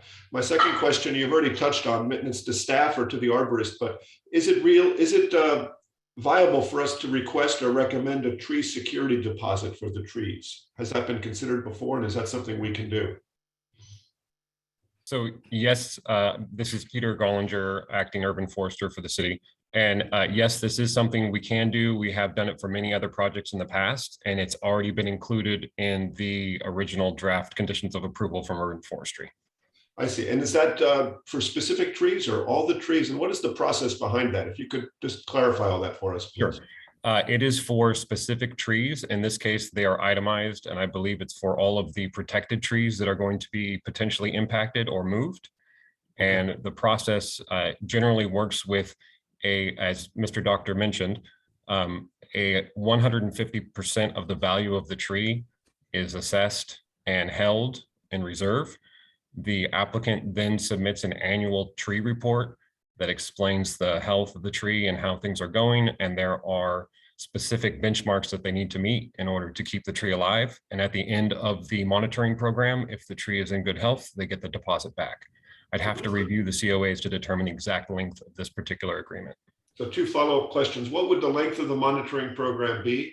And how do you determine the valuation, 100 or 200 or 150% replacement value?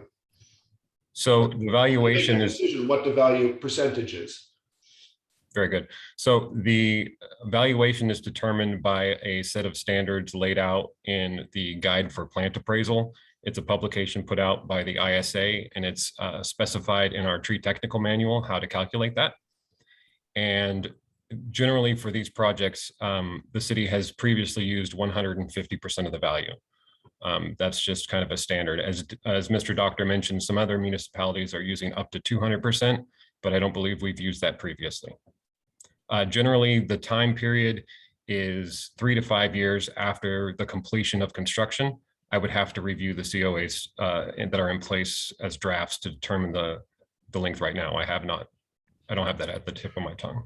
One last follow-up, Osma, if this is not too much. Can you give me a ballpark idea of what the tree valuation would be for something like tree 89, the coast live oak near the parking area adjacent to the swimming pool?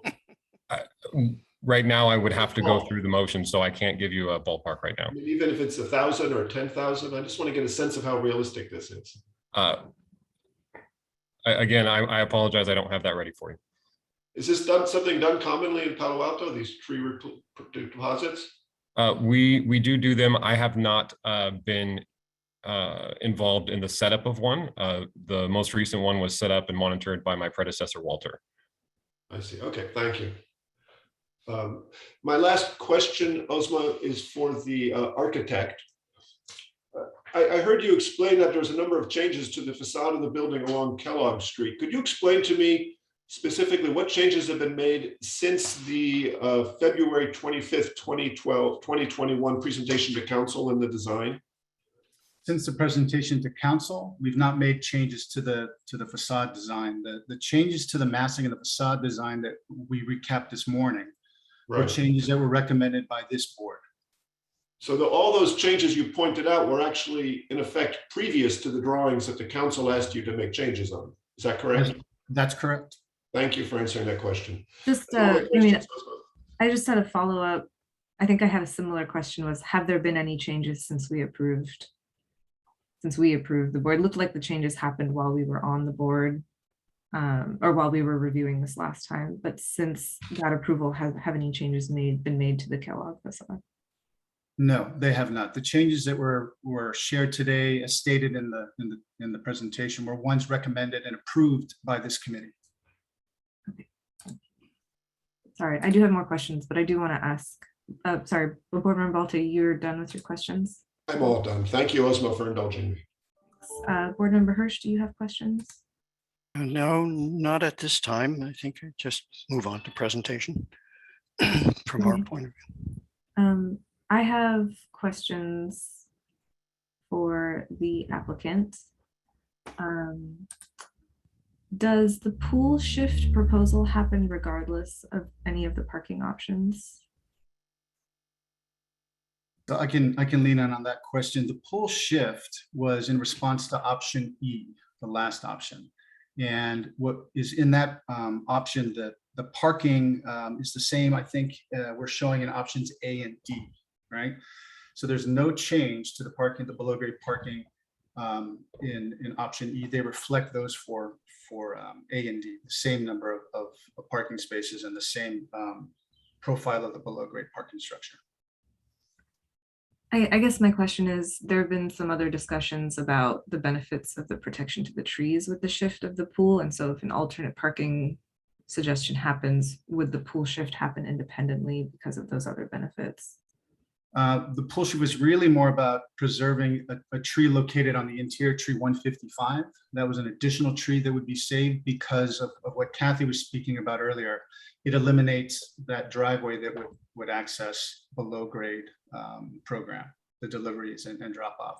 So they're linked together for you. I see. Okay, yeah, I did have a clarification question on that. So the original proposal had a ramp going down, is that right? Correct. That's correct. Someplace below grade. In this new proposal, the garbage truck would go on grade. That's correct. And then it would just back out. That's correct. We'd have to move all of these services, deliveries, trash, recycling, all those would have to move from below grade to surface in order to accommodate saving tree 155 because of the access ramp that's going to be eliminated. Yeah, the pool slides over. It also further protects tree 89. So this really does kind of further build on the protection measures of the original application. Thank you. I have a couple more questions. Hold on.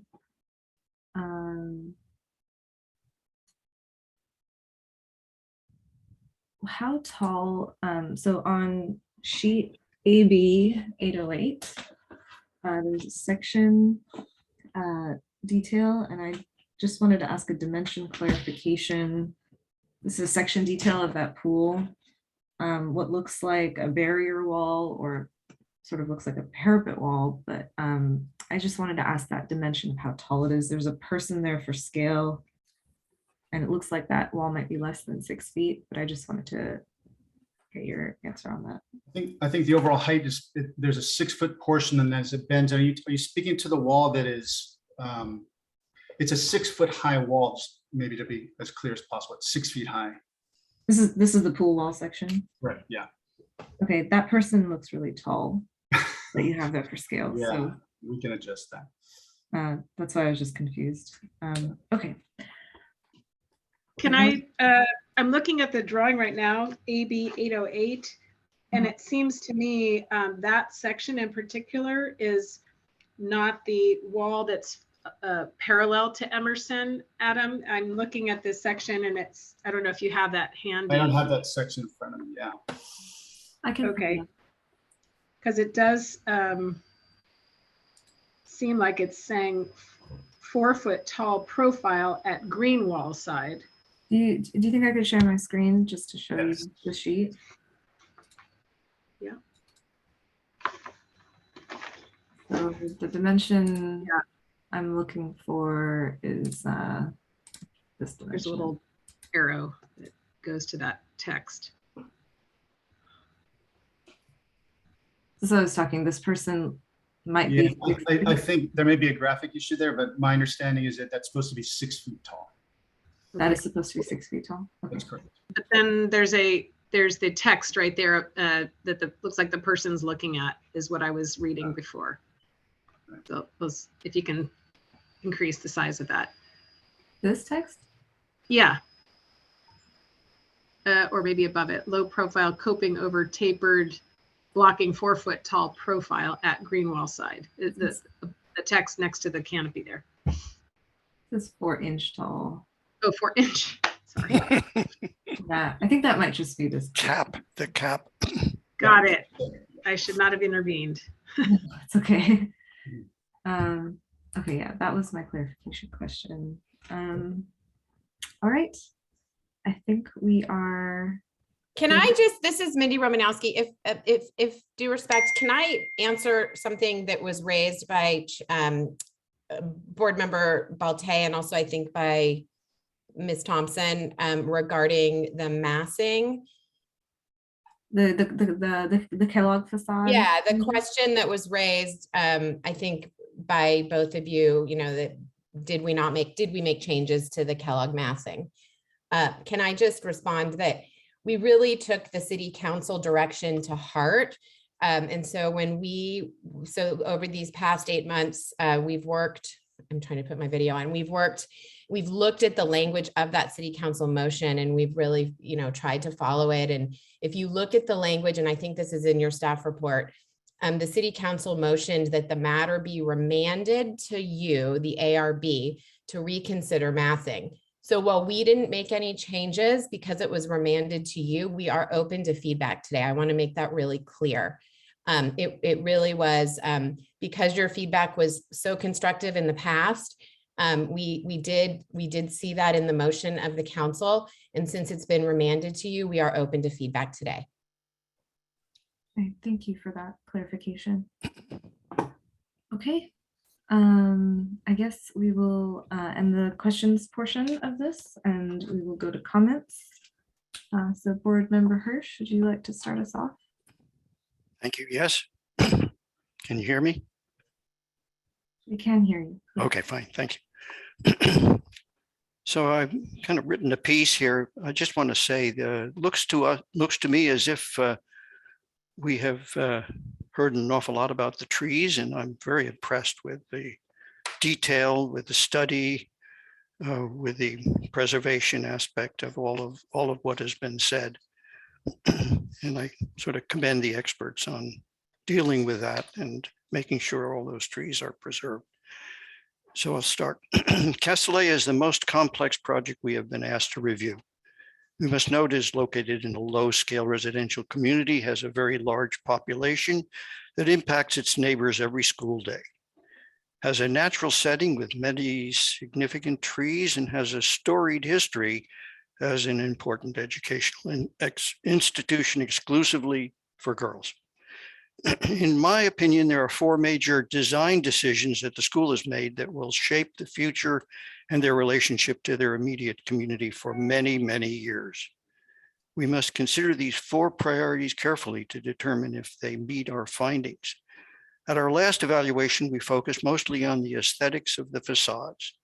While ultimately an important aspect of our responsibility, we should have deferred this evaluation and taken a broader view that delve deeper into these basic commitments that the school and the consultants. We've been tasked to do this by the council. First priority is the school program, a decision that incorporates all of the classrooms, faculty, and dining facilities into one building that fills the whole site from Bryant to Kellogg to Emerson. Because of the low-scale neighborhood, the planned expansion of the program and zoning limitations of the school and their consultants realized that this one building concept had to fit into 3 stories, 2 above grade and 1 entirely below grade in a basement. The second decision was to strengthen and define the center courtyard space by relocating the art program into this one big building and relocating the swimming pool in order to create a unified enclosure around the existing campus circle, a symbolic geometric shape that defines the courtyard. This scheme also separates the new structure from the historic 1926 craftsman style administration building and existing gym. The third decision is the selection of a design palette or modulation of the building's forms for the entire facade, both interior facing the courtyard and exterior from Bryant through most of the length of Kellogg and turning the corner onto Emerson. The next very significant decision of the school was to commit to the neighborhood to relieve them of the burden of the overwhelming parking issue. And I note that, as mentioned by a number of the speakers, that a lot of the parking is on grade.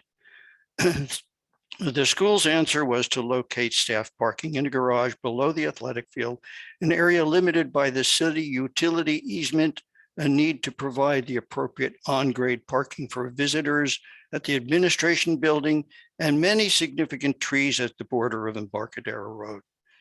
The council has focused on this one most controversial issue, and I believe they expect us to consider it in our review today. Although the same issue will be on the agenda of the next PTC meeting, I also believe we should evaluate, since our findings under conditions of approval state that we have to protect the public health, safety, general welfare, or convenience. Concerning the education building program, I have the following comments. It requires a 3-story structure with 1 story entirely below grade. There are more classrooms and related spaces, educational spaces on the lower level than there are on each of the 2 above grade floors, more classrooms in particular. The majority of these basement classrooms, approximately 20 out of the 26, will be devoid of natural light and natural ventilation. Based on our findings too, all projects must create desirable environment. In my opinion, we are obligated to recommend to the designers that they rectify this omission. One initial decision was to limit the height of the building to 30 feet, whereas 33 feet is acceptable maximum height allowed by zoning.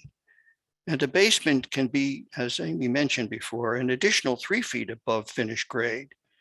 If the building were raised by 3 feet or more, there could be high windows in many of these basement classrooms. Additionally, 30% of a perimeter is allowed by code to have light wells, which would permit even lower windows, which could provide both a significant amount of direct natural light and ventilation. For us to disregard the opportunity to require this amendment, this opportunity to require this remedy would be a dereliction of duty.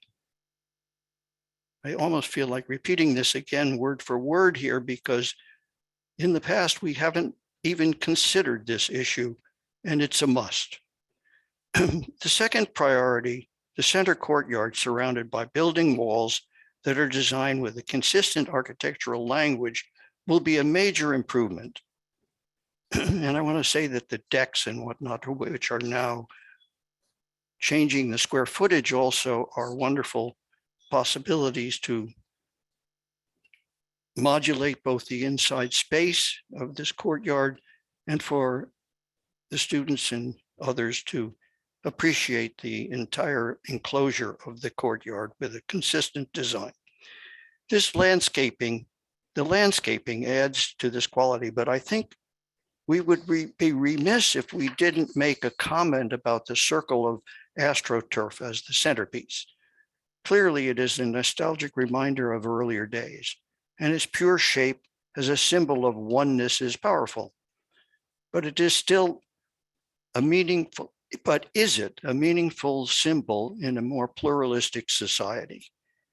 I can imagine that a much more creative opportunity would be to fill the circle with several different scaled activity areas that might permit individual class gatherings or extracurricular meetings arranged in more complex and multi-level elements symbolizing complexity in unity as a more relevant message today.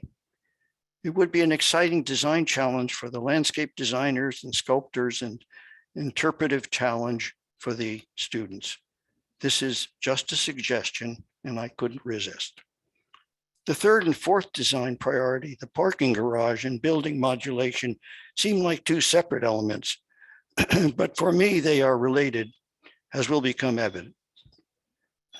If instead of the garage as a drop-off location for students, if it were exclusively used for teachers and staff parking, then it would function efficiently with all spaces within the garage immediately available. I imagine that there would be no need for a TDM, or the two entry lanes could be one. The additional grade level spaces, that is around the administration building, might be reworked so that they would be avoiding the visitors having to cross a traffic lane of the garage entry, and it'd be a little bit more like the way it is now, where it's a rather pleasant approach to the building and entry issue. This would be a better response to our findings, number 5, landscaping designs that complement and enhance the building design and surrounding and as appropriate to the site's function. And it would also be better as ease and safety of pedestrian traffic.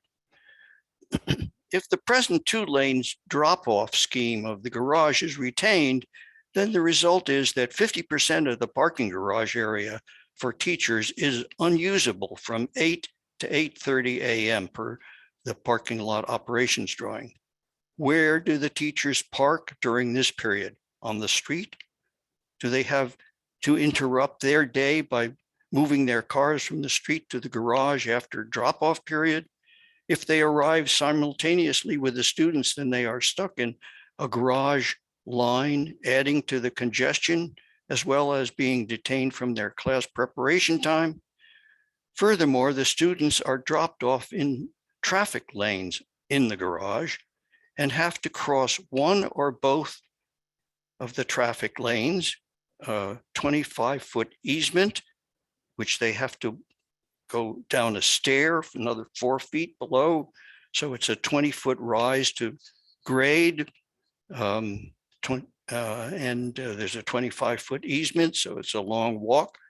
And then they have a 300-foot walk before they enter the classroom.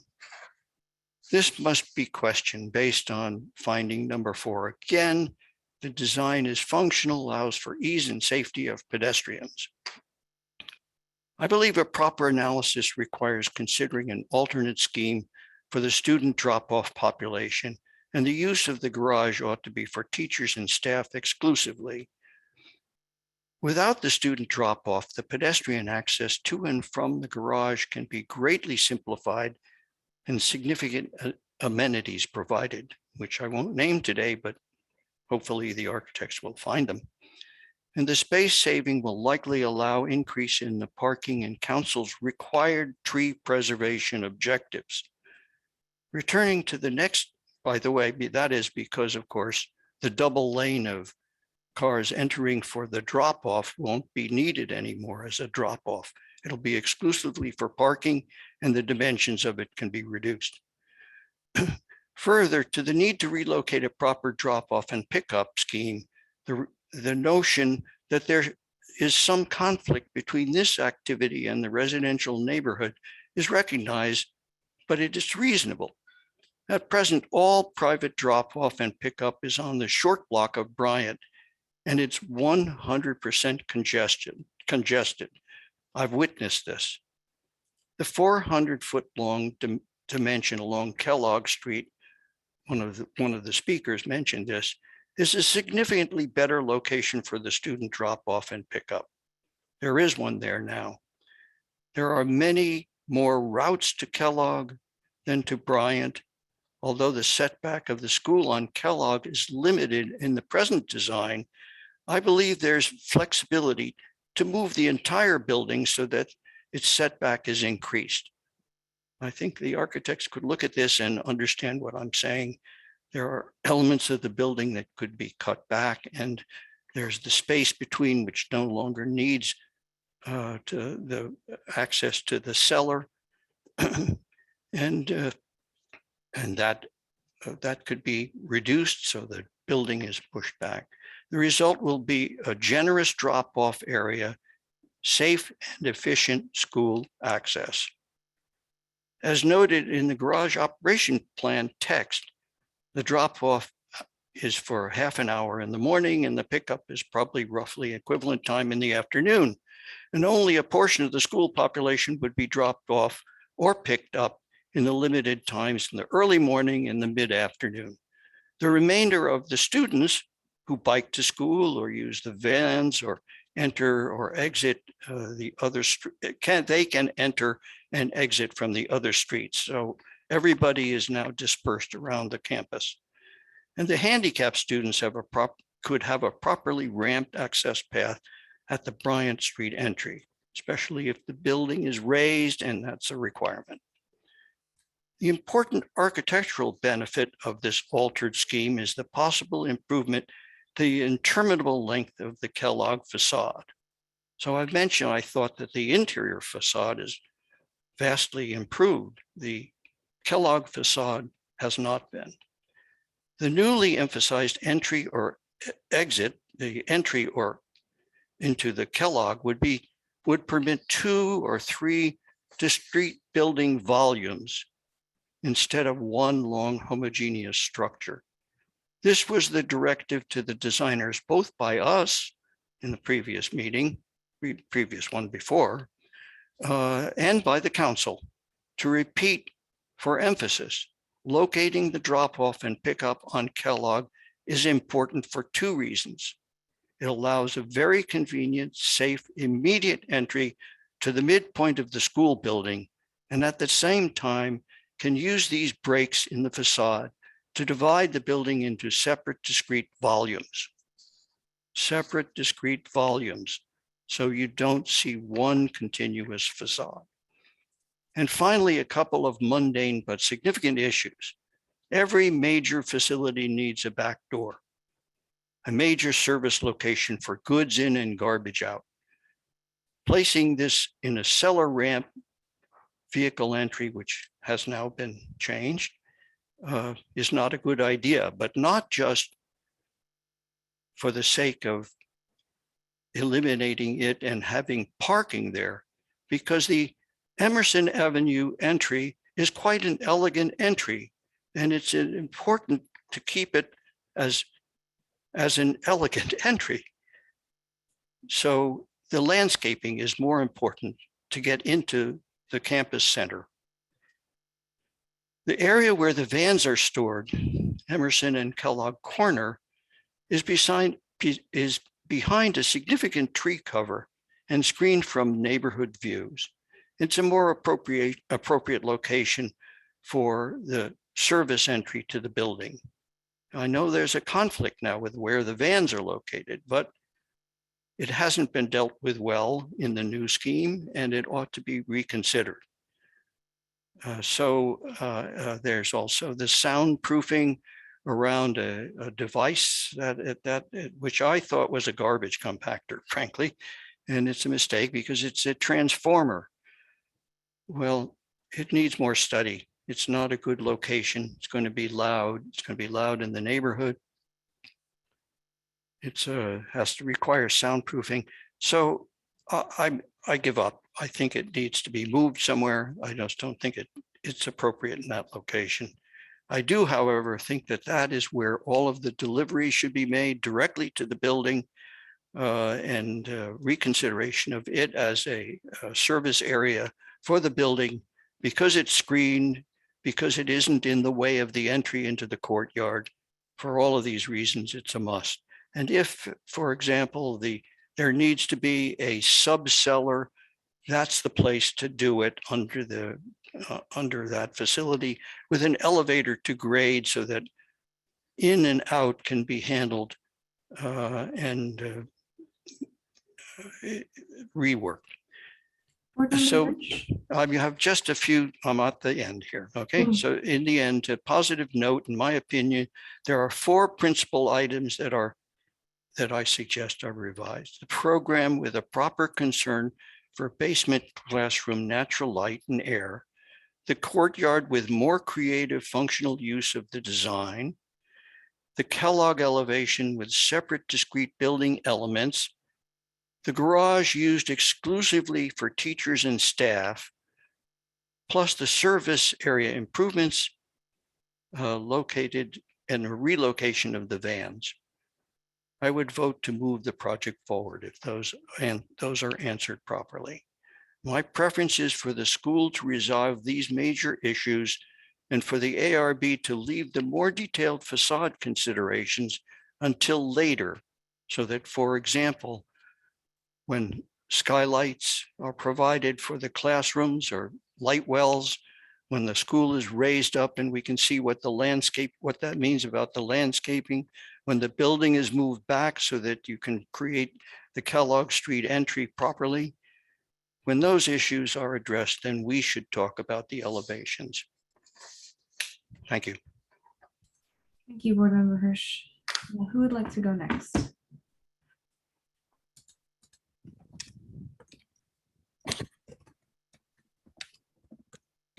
Chair Thompson? Yes, go ahead, Board Member. I was hopeful that we could hear from Alex. He alluded to having some research and additional thoughts. And Alex, if you're up for it, I'm really eager to hear what you have to say. Me, it's fine with him. Sure, I'd be happy to. But I'm going to be stepping down from the board after next week, so I won't be reviewing this one in the future. So let me start off just by some of the parking options. So I guess I will support the staff's recommended option E in order to save tree 155. It seems there are a couple of concerns that I have. One is that all of the trash and everything is now at grade, and that you need the acoustic wall. It seems like it's not very welcoming to have the fence, such a long fence along the pool and that parking lot. So that's a concern. It seems like there's a setback, so that can help, but it's not really that interesting in my mind, urbanistically, to have such a long fence along Emerson Street. I'm not opposed to Castellet's preferred option D. So I guess I'll just leave it at that. That the exceeding the 50% maximum by the council, it seems workable to me, and it does seem to be better to have all the services underground with the additional ramp. On their phasing, I don't really have that many comments on the phasing. It seems shorter is better. It seems preferable to me to not have students at a major construction site. I've worked on lots of construction sites, and they're really just god-awful places to be. And it doesn't really seem to be any place that kids should be nearby. And also there are more impacts to the neighbors, that you've got the school functioning and a construction project happening simultaneously. Okay, so on the massing, where I think I'll spend most of the time, I did watch the council meeting. I did note that Councilmember Burt was concerned about the 400-foot long facade. So I did sort of re-review all of the decisions and recommendations that the board has made. So think Board Member Hirsch was trying to get a portal or more breaks in the building. That's normally my preferred way of doing things. But I do understand that the Kellogg neighbors are concerned about noise from the circle. And so it is actually better to have them solid. I mentioned that there are a number of buildings at Stanford that have portals through them. I did look at all of them. They really vary a lot. And I think, like, at least at Stanford, they need to do that for circulation. And I think that Castellet doesn't need to do it on this in this particular project. And I think that the quality of the spaces that I saw aren't really that great. They're not really conducive to students hanging out. They seem pretty desolate to me. Most of them are shaded. So that brings me to the like the Packard Foundation in downtown Los Altos, which is a similar style to the proposed building in Castellet. So there they've got, it's only like a 250-foot long facade. So they're basically like two 100-foot segments. And then there's like a visual break in the center, which is maybe like 30 feet, where they have meeting rooms. And 2 stories, lots of wood, lots of overhangs, a little bit of landscaping, but it's close to the street. So that's actually for me like a comfortable looking building. It seems to me that that building could sit next to craftsman houses fairly well. The proposed Castellet project has similar dimensions. I think the one in the middle portion of the building, I measured at something like 100 and maybe like 135 feet. But the 2 end buildings, like the one closer to the to Emerson and Bryant, are in the 100 to 117 foot range. So I think that I'm comfortable with that. The middle one is slightly long, but I think that we can work that out. Okay, and then also I think previously Board Member Bolte had mentioned more breaks in the, or more variation in the roof and cornices. And so I did consider that. I think that that's a tricky one, just because they're up against the height limit, and also the photovoltaics, the structure for the photovoltaics has to fit within the roof, within the height limit, typically in Palo Alto. So if we want to do something there, then I think that's going to be like a design enhancement exception or maybe a variance. So if we want to do that, I think we can consider it, but you know, it's going to cause more complications. And then on the and then I also did consider the on facades. I also did consider like some of the public schools. So like JLS and Fairmeadow on East Meadow Street are on a residential street with houses across the street. And those facades are like 300 feet and 500 feet long, but the buildings are only 1 story.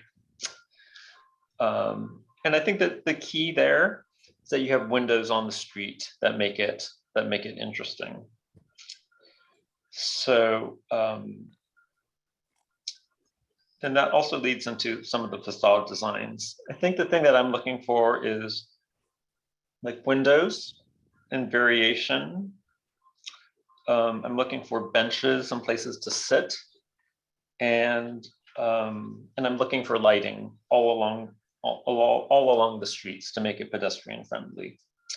So I do see benches at some of the entrances. I think the landscaping looks good. I think the window variation is very desirable. I think the wood helps give it a lot of beautiful materials and gives it a lot of warmth and texture. So I'm in support of all of that. My hunch is that there's still improvements that could be made on the Embarcadero frontage. So so that's all of my comments. I'm curious to see what my other board members have to say on this form. Thanks. Thank you, Board Member Liu. would like to go next? I'm happy to follow Alex Osmo, if that's okay. Thank you. Yes. Thank you, Alex. I'd like to publicly acknowledge my constant desire to hear what you have to say. I always find myself rethinking my own thoughts, feeling good when you agree with me, feeling like I should think twice when you don't. So hats off to you. I'll start by thinking about the parking question here. I think option E presented by the applicant in the city is the best choice. I think so because it does the best at saving the trees. And I think that's really important. I think tree 89 especially will be substantially impacted by having the swimming pool encroach even a little bit in its drip line because it's a very deep cut. In order to make that deep cut, you have to over excavate to some extent, and that will hurt the tree substantially. We're talking a very deep excavation. It's not just pavement into the drip zone. For that reason, I think option E is superior. I also want to say that I think it's incumbent upon us to follow the city council advice. They negotiate what we would call a political agreement that 50% underground parking is what's appropriate. I support that. I think that's a decision council has made through their wisdom, and we should follow that. Once you accept that, then option E is the logical conclusion. That said, I support what Board Member Hirsch has said about the drop-off process. I think that what's proposed in the underground garage is not going to function well. And I think that there's currently a real problem with all the drop-off on Bryant Street just being too congested. The obvious, and I think the only real long-term solution is to utilize the Kellogg frontage for more drop-off and servicing of students coming into the school. That's beyond the mandate we've been asked to look at, however, and I'm not trying to suggest a redesign at that extent, but I think it does merit just putting it out there for everybody to hear common sense that this long garage underground, having to climb up over a sewer line and back down and up through a staircase for students to get into campus is probably not going to work. Most likely, most parents aren't going to drive through that. Teachers are not going to be able to park in that garage because it's too blocked up in the morning. There's very practical reasons that haven't worked. If you bring the drop-off over to Kellogg, increase the frontage to have a greater drop-off strip so you minimize the impact on the neighborhood, you have an opportunity then to justify, as Alex was pointing out, the portal through the building to make some sense. The parts start to come together better. It's a better solution, but I acknowledge that we're not at the point where we're looking into that now. So I think scheme E is the best way to go. I would like to see more detail as to how the new service areas are going to function. Is there really adequate width for these drop-off and deliveries of trucks? Is there a way to get a turnaround in there so they don't have to back out onto the street? Remember, when trucks back up, they have a large automatic beeping device to warn pedestrians, and if that happens early in the morning, I think that's unacceptable in this neighborhood. So those kind of details, I think, need to be worked out. Regarding the tree preservation, I think, again, option E is ideal because it completely preserves a tree that was slated to be removed and then substantially protects the two coast live oaks near the swimming pool. I strongly support the idea of a tree preservation security deposit. I think we can leave it to staff and the city arborists to work out the details on that, but it should certainly include all the heritage trees. And it seems to me that 150% is at least a good amount, although maybe 200%. I would really appreciate getting a ballpark idea of what the actual number is. Very often a contractor will just be willing to pay the fine if it's not large enough rather than deal with the hassle of protecting a tree. These trees are precious. They need to be saved. I believe the current phasing plan that we have for the project is the correct one. Relocating the students on top of the newly built parking garage makes the most sense. It's the best middle compromise between a very quick process, but requiring the school to completely relocate off campus. That's beyond what I think is reasonable for us to request. It's up to them if they want to do something that dramatic. Yet forcing them to put the students in the middle of the circle during construction, which would dramatically increase the length of time and increase the safety risks, seems to me the wrong direction to go. What we have now was thought through, it was agreed upon before, and I still support that as being a good phasing plan, putting the kids on top of the field next to Embarcadero. So my big issue with this project remains the massing along Kellogg. To that effect, Amy French, is it possible for you to bring up the slide you had shown in your presentation and put it on the screen? There was an elevation slide. I think it was number 16. Okay, let me try that. If you don't mind, that had one of those slides around here, slide 16 had an elevation view of Kellogg. While she's bringing that up, Board Member Balte, for the construction phasing, I just missed it. Did you say that you preferred the shorter scheme? I prefer the middle length scheme. I think it was listed at 34 months, which is putting the kids on top of the garage. So you don't have the athletic field during construction. I believe that's what we originally recommended. And I don't see cause to change that. Yeah, I guess this is the elevation. Thank you, Amy. So I'd like to just try to address to my colleagues here that the issue to me is one of compatibility with the residential neighborhood. And I think this facade, as you look at it in this elevation, it just caught my eye as something that shows that it's too long and too consistently not residential looking relative to the rest of the community in the neighborhood. And I'm really distressed that the applicant didn't attempt to change this whatsoever. I understand that it's taken 5.5 years, but certainly you're not helping your cause when you don't make changes to things that the city council clearly asked you to address. And I think you've heard it from other people. You're going to continue to hear it from me. I think that we need to do something to make this building more compatible. Initially, I thought you should have greater breaks in the buildings. Listening to Alex, I think he makes a reasonable argument that we now have essentially 3 pieces of building, each on the order of 100 to 170 feet. To my way of thinking, the consistent flat roof line at the same height is not working. You need to somehow modulate that. I appreciate Alex's cautions that there's height limit issues, there's questions with your photovoltaics. Those are challenges architects deal with every day. And those are challenges I do not think have been accepted here. And I would appreciate seeing a greater effort to make that kind of change. I think the same thing applies to the trim band at the middle level. There's an architectural idea here of expressing that middle floor structure. I understand that. That's a nice idea. It's not working here, and it's not going to. You need to make changes to that to make some sort of modulation different.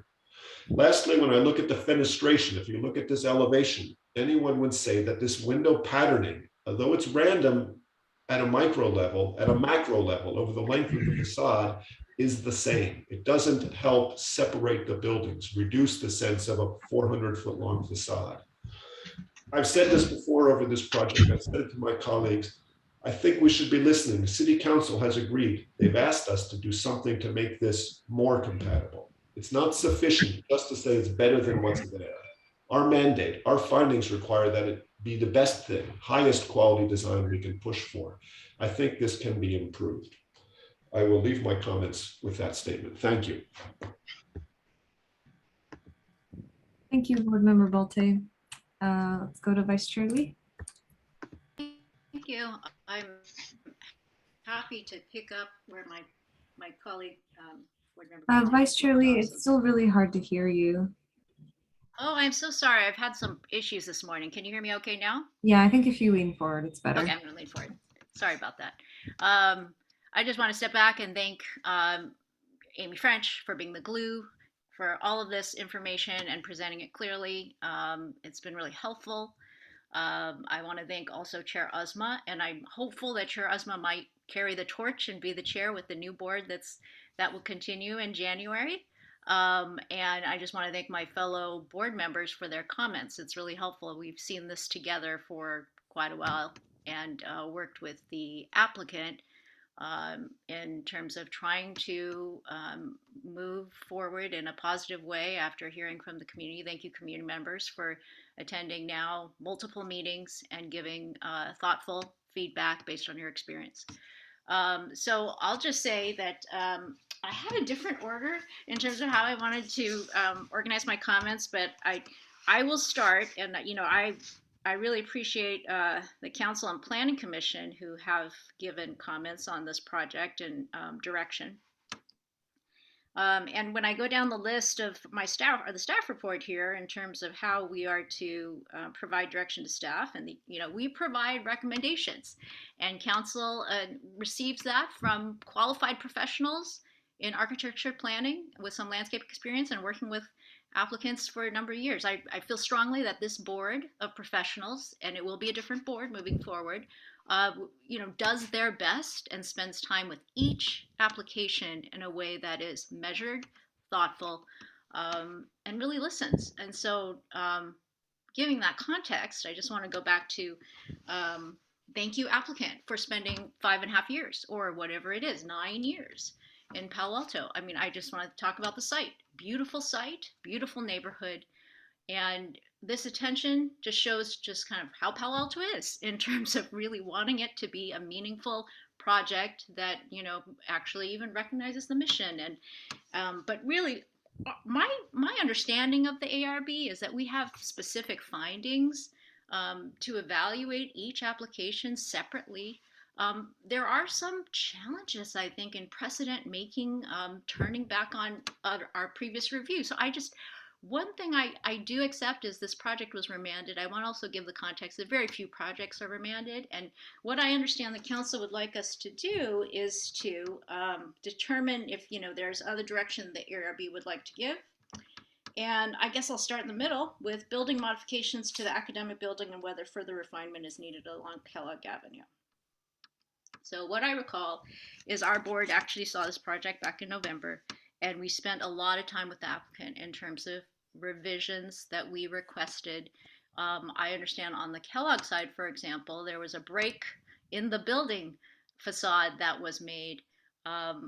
Just discussions that came back and forth, and I don't want to restate what I said back then, but I still feel strongly that, I can just say it, I do not believe there is a need for refinement or modification in the massing. I am very pleased with how the elevation was refined in terms of solid and void, and a section that actually pulled apart, a volume that pulls apart along that side. So building modifications to the academic building, whether further refinement is needed along Kellogg Avenue, I feel strongly that no modification or adjustments are needed. On the next item, which is, and then I just want to, say again, the material palette that has been presented and the setbacks that exist with the existing landscape and trees that are preserved, for me, that is a very wonderful proposition for Palo Alto to have this proposition of massing, this architecture to be moving forward in our city as a school in a beautiful neighborhood. I just want to say I'm a strong proponent. Tree preservation and protections, and that seems like where the staff wants the most from us, and council. Just from what I heard from earlier at the discussion, I have the utmost confidence in staff and urban forestry. I do support if there are standard draft conditions for projects of this size. I see that there's been a huge effort in terms of protective measures beyond what our board asked for previously. I definitely just want to say that I feel comfortable with the tree preservation and protections that are presented in this package. Construction phasing. So in that regard, thank you, Board Member Balte. I am in agreement. I believe that what we previously approved, I just don't see how else to do it. And also, I have been on campuses and on schools where this sort of, not specifically Palo Alto and not in this location, obviously, but sometimes those portables that exist on a field and the protection measures that can move forward, I do urge the school and to work with the city and to really think about those protective measures. But per our previous approval, I believe the construction phase proposal for along Speaker Field as a temporary campus for 34 months would be my recommendation to move forward.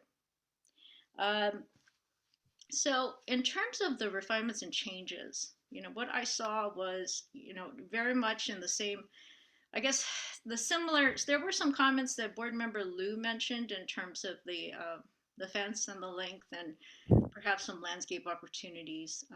I think that's maybe something to explore. I do think that the acoustical fence along the pool, if you're to move forward, the option E, as presented, looks very much possible, and look forward to seeing or hearing about this moving forward with the next ARB. And I'm not sure about the option. I do appreciate the option E, and where the applicant has gone and sharpened pencil. I think you've run out of pencils. You've sharpened so many pencils and really preserved so many trees. This is wonderful, absolutely wonderful. So you've moved in that direction, and I support option E, absolutely. If that is the desired option, and there is a way to move this project forward with option E, all the better. However, option D with more underground parking, for me, would be if I didn't see that the city council would now desires this 50% underground parking. The site diagram that was presented for this site and makes so much sense. That's why we approved it. And having all of the trucks and all of this on that ramp underground, that would be my preferred. However, given the remand and the council desiring the 50%, I guess option E would be the direction to go. I just do want to say, though, that underground parking and a parking garage at the site is not a negative in my mind. I believe that the underground parking and the modernization of the school would go hand in hand. And really just appreciate the opportunity to talk with the board together and to review this application. I can stop there, and I'll hand it over to Chair Ozma. Thank you. All right, well, thanks so much. Thanks to the board for their insightful comments, the applicant and staff for allowing us to focus this conversation. I can also support option E. I do have concerns about the truck delivery. I have concerns similar to what board member Lou said and what Vice Chair Lee agreed, is that the fence, actually, I'm not sure if Vice Chair Lee specifically said this, but I know board member Lou said this, that long fence, the acoustic wall, we don't have any visualization of what that looks like in our packet, because I understand it's sort of a later scheme. When you guys come back to us, I think it'd be really important to see that. I have concern that it would be a really long fence. It might not have a lot of visual interest, and that concerns me. And yeah, like board member Lou said, maybe landscaping can mitigate this. There is a fence type that has some variation in it that I think is used to surround the transformer. Maybe that kind of language can be brought into this fence that would otherwise prevail along Emerson. Board member Hirsch's comment about the transformer in its current location might be noisy. Maybe an acoustic fence makes sense for that. It's there. No, they have a different fence in front of it, I thought.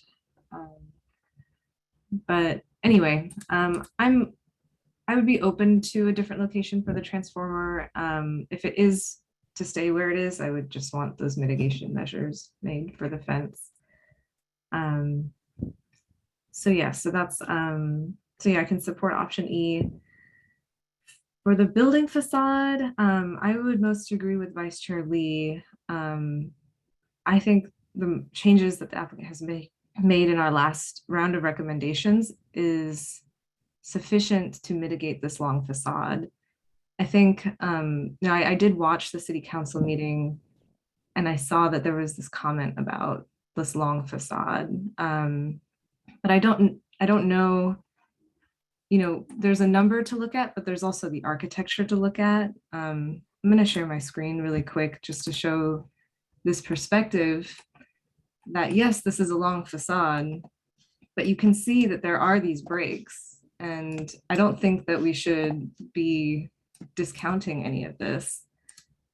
Similarly, the comment about the roof lines, I'm sorry, but I disagree. I don't think the party or the design intent for this design calls for anything like that. You know, varied roof lengths is not like this design has a datum. It's got this datum for this roof and it's got a second datum. And to mess that design intent up just because of something that it doesn't have a lot of teeth to me to say that just because it doesn't vary along the facade, it needs to change. This has a design intent. It's doing something that's really powerful. And I really want to emphasize that. There's a lot of breaks happening in this facade. There's a lot of void. It's not one blank wall. And we did a lot of work to try and change that. And I think the applicant was very responsive to our comments. I do also think that the choice in material makes a huge difference. So if you look at other structures where there are actually these very big walls, institutional structures, specifically when it's something like stucco, it's really rough. But when it's something like brick, or when it's something that has shingles, or something that has a smaller scale, it's not rough. It's a lot easier to look at. So I don't want to dismiss what, you know, that comment from the council, but there's much more complexity to this than just one gigantic facade. It's much more than that. There's been a lot of in and out. There's a lot of nuance, and this doesn't look like one gigantic building. There's a lot of holes in here. There's a lot of interest and play around. And so I would most agree with Vice Chair Lee that the facade, as it has been approved, is sufficient for me. If, you know, if there is some desire to continue to push it, I would like it to keep it in that party. You know, it needs to stay within the language of the ins and outs and the language of the holes that are in there. I don't want randomly to have these like random roofs that project over, that make no sense, that don't have any relationship to anything else in the design. I think that would actually be a tragedy. So as far as the tree protection goes, I'll just repeat what everyone else said. I'm pleased with the changes. For the construction period, I could support either that were mentioned. Initially, I wrote that the shorter construction period is preferred, the 26-month one. I didn't actually see the 34-month one as an option. I just saw the long one and the short one. If that one's still an option, I would still be okay with that. And then just one last thing. I actually did take a chance to look at some of the subcommittee items that we had open from our last meeting. And I know we're not talking about that today, but a lot of those items were addressed. So the detail cap on the shingled wall was provided on AB 8201. I think it's acceptable. The tile patterning detail for how that's up on the elevation was shown on AB 307. I think that's acceptable. We asked the applicant to consider a lighting strategy for the basement with walkable skylights, which is noted on AB 101 and AB 821. And I'm not sure if the applicant did this just to please our comment, because it is quite tiny, but I do think it's fine and does address the comment. The applicant did provide full-scale courtyard facade elevations and did reconfigure the staircase along Tree 89 as noted. The only things that were not fully addressed, so the landscape light cut sheet was provided, but I did notice that LTB 100 had some inaccuracies. That lighting plan looks slightly outdated. There's lights in, it's clashing with some part of the structure. So when the applicant comes back, I recommend that they look at that sheet again. And, you know, we did ask the applicant to consider a transparent sound barrier at the Kellogg balcony for an acoustician recommendation. It was a suggestion. I think it would be damaging to the facade to do that. It seems like the applicant didn't address it at this time. And so I am okay to let that one go. So yeah, I would ask the applicant when they come back to us to focus on that Bryant Street elevation. I do think that one is the more problematic elevation out of all of the ones because of this huge sound acoustic wall. It might be a little rough. Okay, and then yeah, I think that's all my comments. Is there any discussion or responses? Amy, did you want to say Go ahead, something? Amy. Yeah, I just wanted to, one thing is you said the acoustic wall along this, the Bryant elevation. Did you mean the Emerson? Or you said Bryant? Oh, I did. I mean, I'm sorry. I meant Emerson. I'm sorry. And since I interrupted, I don't know, Grace might have wanted to say something about your motion as well, but I mean, it's not a motion. I would like to try to get a clear motion. I mean, I'm hoping that some of the things on the list, the A through F items, could have a motion about the overall site planning refinements, preferred parking layout, you know, straw poles or what have you. You know, if there can be some direction, concurrence with the board as it is now, who have been with this project, that would be preferable from staff's point. Okay. Chair Osma and Amy, I just wanted to, if you will allow, just to make two other comments that you brought up, Chair Osma, that I forgot to mention. Yeah. And so one is, I just wanted to make sure it was clear. I don't think I said it in terms of the council ask of our input on the construction phasing. I think portables in the circle is really not the direction to move in. And the other piece that I just wanted to mention as a suggestion, I'm not sure if you want to discuss, I know the applicant would probably want as much feedback, and the community would want as much feedback from this board, since we've been with, and we did approve to the subcommittee last time, although it was a year ago, and now we're making our recommendations because council has asked us. But I just think moving forward, given that, you know, Alex and myself will not be on the board, that it would be wonderful if the subcommittee, if this comes to a subcommittee, be composed of two members who have seen the project historically. I just wanted to offer that because there is a benefit for everyone, I think, in the community to have some history and knowledge of this process that has moved forward since so many community members were engaged, and you did hear all their comments as well as were with the project during this time. So that's just a recommendation I wanted to make. All right, thank you.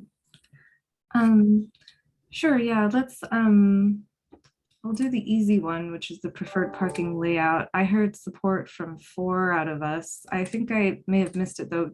Board Member Hirsch, did you support option E? Maybe I could just chime in about comments that on what other people have talked about, and keep that, and that would be part of it as well. So I'll start with it. Yes, I mean, my feeling is that maximizing the parking underground is the objective here. And it's obviously, as I mentioned, a conflict between the easement, the trees, the parking above level. But I note that there didn't seem to be total agreement about the idea of making Kellogg Street into the main entry point for the whole campus, for the drop off. I guess only Peter and myself thought that that was a given, and I think it would be important to include that in a motion. And it makes a big difference in the garage capacity. So with the drop-off change, that means there's a change in the actual parking design. So I think it needs to come back to us with a capacity. If the council insists it's a 50%, then it's 50%, then the parking area can decrease, and the extra space that might be allowed could be with a much better egress from the garage to the open space above rather than under the, it's actually that you have to step down under the sewer easement 4 feet and then climb up 20 feet to get to grade for the present scheme the way it is. So I think we need to mention something about that. The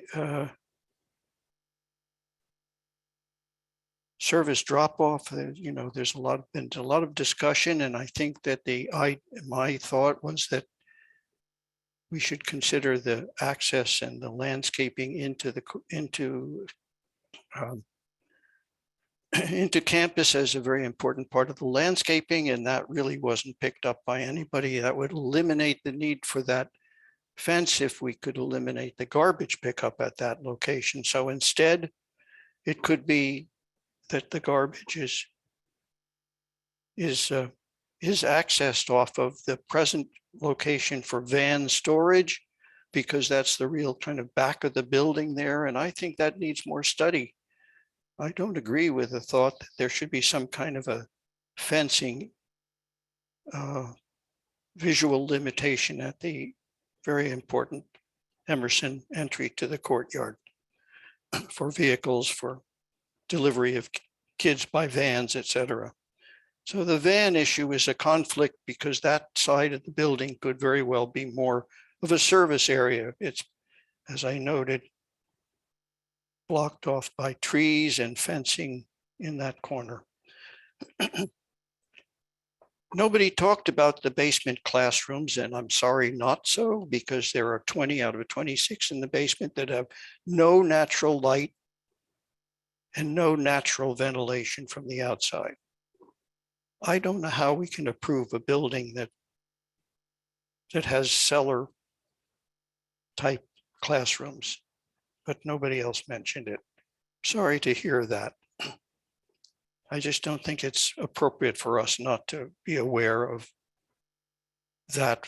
Part of our finding certainly has to do with the way in which kids are created, go to school after all. When have you ever, any one of you, been to a school that has such a large number of cellar classrooms without light or natural ventilation?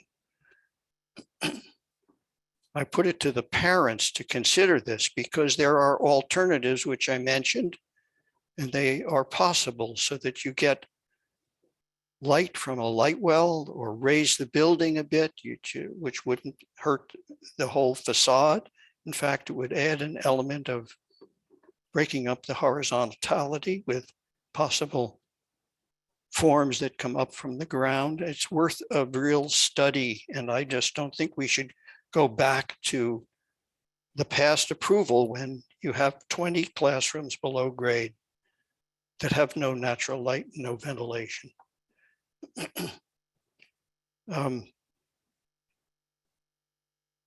Alex mentioned that I had said that there should be a break in the building. Well, I think that there could be 2 breaks, and they don't have to be a break in the building that is a passageway through to the center, but rather a entry point that also could get you to the center of the property. And I appreciate his analysis of all of the other facilities around which have some kind of a break. I think that the breaks are the things that could be of a completely different nature, more glassy, more the way in which some of the other facade, the interior facade was done, that has the top floor set back so that it creates a different elevation. So that could happen here as well. We don't have to be too afraid of the fact that it could be a space that also could be used by students. I think they'd be far enough away from residential activities on the perimeter to allow for gatherings outside or in the nature of the planted balconies. So I think that that whole Kellogg facade really needs some restudy, and that what we did created a modest change, but didn't break up the volume appropriately, and it can be done. I'm very concerned that the vans is also never discussed, and yet they're now scattered around the site. And the whole idea of the garage was to put everything that is vehicular below grade. So if I didn't mention it, then I should now that the use of the 2 housing sites might be a better location. Has it ever been thought of, as it is, after all, part of the campus? So why not use it for van storage and create a real back door that answers the garage issues and takes it away from the entry to the courtyard. I'm sorry to hear that, you know, you are not focusing, my fellow board members, you are not focusing on the fact that there are classrooms in a cellar with no windows. No Can I jump in? I'm ventilation. sorry. This is Amy French. I need to jump in and have some correction to that because there is light and ventilation, and if you would like to have the applicant share that, the architect perhaps, because I think there's a little bit of a misunderstanding there. Please do. Is the applicant's architect available to describe light and ventilation? Yes, let me jump in there. I'm just trying to grab a plan here that might help alleviate those concerns. I appreciate you, Board Member Hirsch, bringing those up because it's something that we have been looking at from the very beginning of this project. I'm going to pull up a plan here just that does show the overall kind of below grade classroom layout. We did cover this on a, let's see, let me try to share. We did cover this before, I think early on in some of our initial meetings about the classrooms that are below grade. And I just want to stress to this group that, you know, not all classrooms are the same. We do have certain music classrooms, we have certain rehearsal classrooms, video, digital media classrooms that really would benefit from actually acoustic separation from the outdoor environment. They would really benefit from being actually below grade. They actually, when we build them above grade, we're always fighting natural daylight and ventilation because of the acoustic requirements and the lighting requirements that are necessary to teach the programs in those classrooms correctly. So that was the first priority about where some of these classroom spaces were located, and we wanted to locate them below grade because we felt they would benefit from that. Also, some of the acoustic issues that come from those classrooms to the neighborhood was a concern. And so another reason why we put those classrooms below grade. Something else really important to state, we did have lots of consideration around daylighting. And per your suggestion, Board Member Hirsch, we do have clear story lighting along the Kellogg Street elevation, much like the existing buildings do, to bring daylight into some of those classrooms at the lower level, along with skylights that do bring daylight into a lot of the common spaces, the lounge spaces in that lower level. We've done daylighting analysis, and we feel very strongly that and put a lot of effort that those spaces are going to be really wonderful spaces to be. And we've worked with program to try to balance that. So to address your concern that it doesn't feel like you're walking into a cellar, right? And that from that lower level, from many of the spaces, you will have view to the outside. You really will have view to the outside. And a lot of those classrooms as well will be getting borrowed light from some of those double height, those spaces in the lower level. So I did want to touch on that because it's a very important point you bring up. And I just want to reiterate the design does focus on making those lower level classrooms really great places to be. I thought you were going to show us some drawings. I'm trying to see if we had some sections earlier, and I'm kind of scrambling through the back. Okay. Some of the earlier things here, but I can bring that up maybe a little bit later in this presentation if I can get some of those to show you. We did have the earlier ARB or initial ARB meetings, but I can try to pull those up for you. Thank you. Well, I just want to comment on the comment here because from what I could see, approximately 20 of the classrooms do not have either skylights or light wells. It might be worthwhile to wait and find out what's true from the applicant.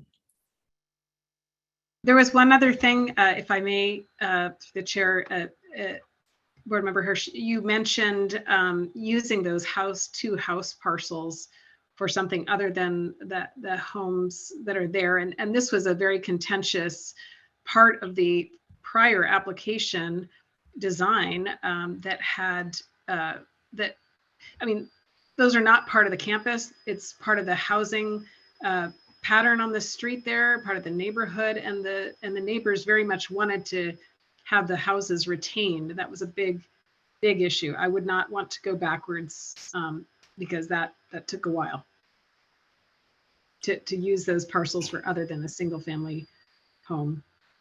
Oh, I see. The neighbors wanted that, but the school has a need, so to not use the properties where it's needed for the school, they own the property. They do have a few rights to use them. I do see we have a hand raised by, I think, the urban forestry representative. Yeah, that's Peter. Yes, thank you. I wanted to address Mr. Valte's question. Ballpark for tree 89, kind of a backup napkin appraisal would be approximately $50,000, which means that the security deposit would be $75,000. Again, this is not official. This is just kind of a backup napkin. And also, the public had asked if urban forestry had officially signed off on the project. We have not. We have officially accepted and approved the arborist report that was submitted as a memo from DUDEC, created by Michelle Laskowski. And we are close to consolidating our conditions of approval, but we have not officially signed off yet. Thank you for the clarification. And if anyone had questions about the this reimagining of drop-off areas, certainly, there's going to be some looking if that is a direction, but, the tire index is something that would have to look at queuing. I mean, these areas are used for drop-offs now, but some of this, the project was really focused on looking at the tire index and so that just brings up a whole host of environmental review items. I'll say I do not have any requests for further study of drop-offs, to be clear. And I just wanted to confirm, Amy, are we just making comments today? I understood that there's no action and that there will be a summary provided to the applicant. Is that the way that we move, Chair Oswald? I mean, I guess the factor of folks leaving the board is a factor. And I, for one, would appreciate understanding from this board today that's been with this project for, 2 years at least, would be able to weigh in with straw polls or even voting on, the site planning, the option E, because I'm hearing, there might be support. Osma, if you would like to run through each one of those A through F, I could bring A through F up and then you could conduct, I have it in front of me. So the first item is the overall site planning refinements. So that I think includes the new location for the transformer and the stair.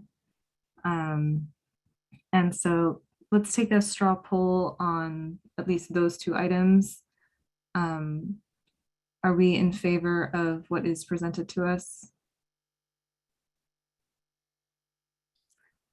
Yes. Are you taking them one at a time? Yeah, we'll do one at a time. Sorry, Vice Chair Lee can go first. Sorry, I just said yes. Okay, Board Member Liu, Yes. Board Member Balte. You are on mute, Board Member Balte. Yes, I'm in favor of those, but can I suggest something just a hair different, Osma? Okay. I've heard from David a fairly passionate appeal that the project be restudied at a higher level. I mean, these are big issues David is bringing up. And I wonder if we couldn't give David the respect of having a vote by the board should we request that they pursue these issues. And just get it out there for the record, yes or no, once more, and hopefully put it to rest. Because David, as much as I respect what you're saying, we can't continue to argue the same things over and over. So this is just a thing to the chair, how she wants to handle it. I had it as a straw poll later on in my list. Okay, so I'm sorry to interfere then. I support what you just suggested. Okay, all right. Board Member Hirsch, can we stick with the original struggle of the relocation of the stair and the transformer location? I vote no. And I am okay with it. And When you say the relocation of the stair, what stair are we talking about? that's the stair from the pool that was around tree 89. Right. It's a good location, so I have to break my comment into two pieces. Yes for the stair, no for the transformer. Okay. Let me, I'm gonna split up. I'm gonna redo the straw poll really quick and just split those up. Would any of the board members like to change their vote if they have a different opinion on the transformer? I'm not, I just don't care that much about that size of an issue right now. I trust everybody else's judgment on it. So I'm malleable if there's a better place. Okay, I think that loses. I mean, obviously it loses, that wins. Majority of the board is okay with those two items as they are presented in the drawings. Board Member Hirsch suggested that we fatten Kellogg Drive-In pull-in area and make it more prominent in the site. Is that right, Board Member Hirsch? That's yes. Okay, let's take a straw poll. If people are in support of that, Vice Chair Lee. No, not in support. Board Member Liu.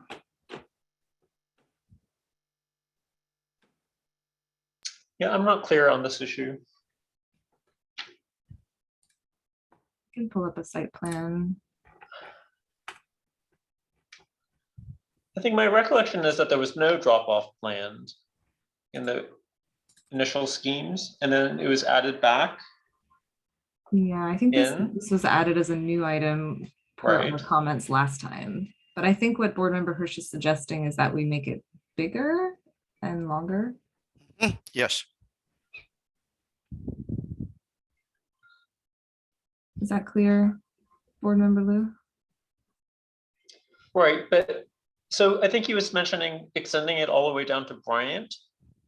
Yeah. But there's a light well for the basement classrooms. No, yes, you're right about that, Alex. There is a light well, a single one. We have existing magnolia trees, and yeah, I mean I can't give an answer today on that.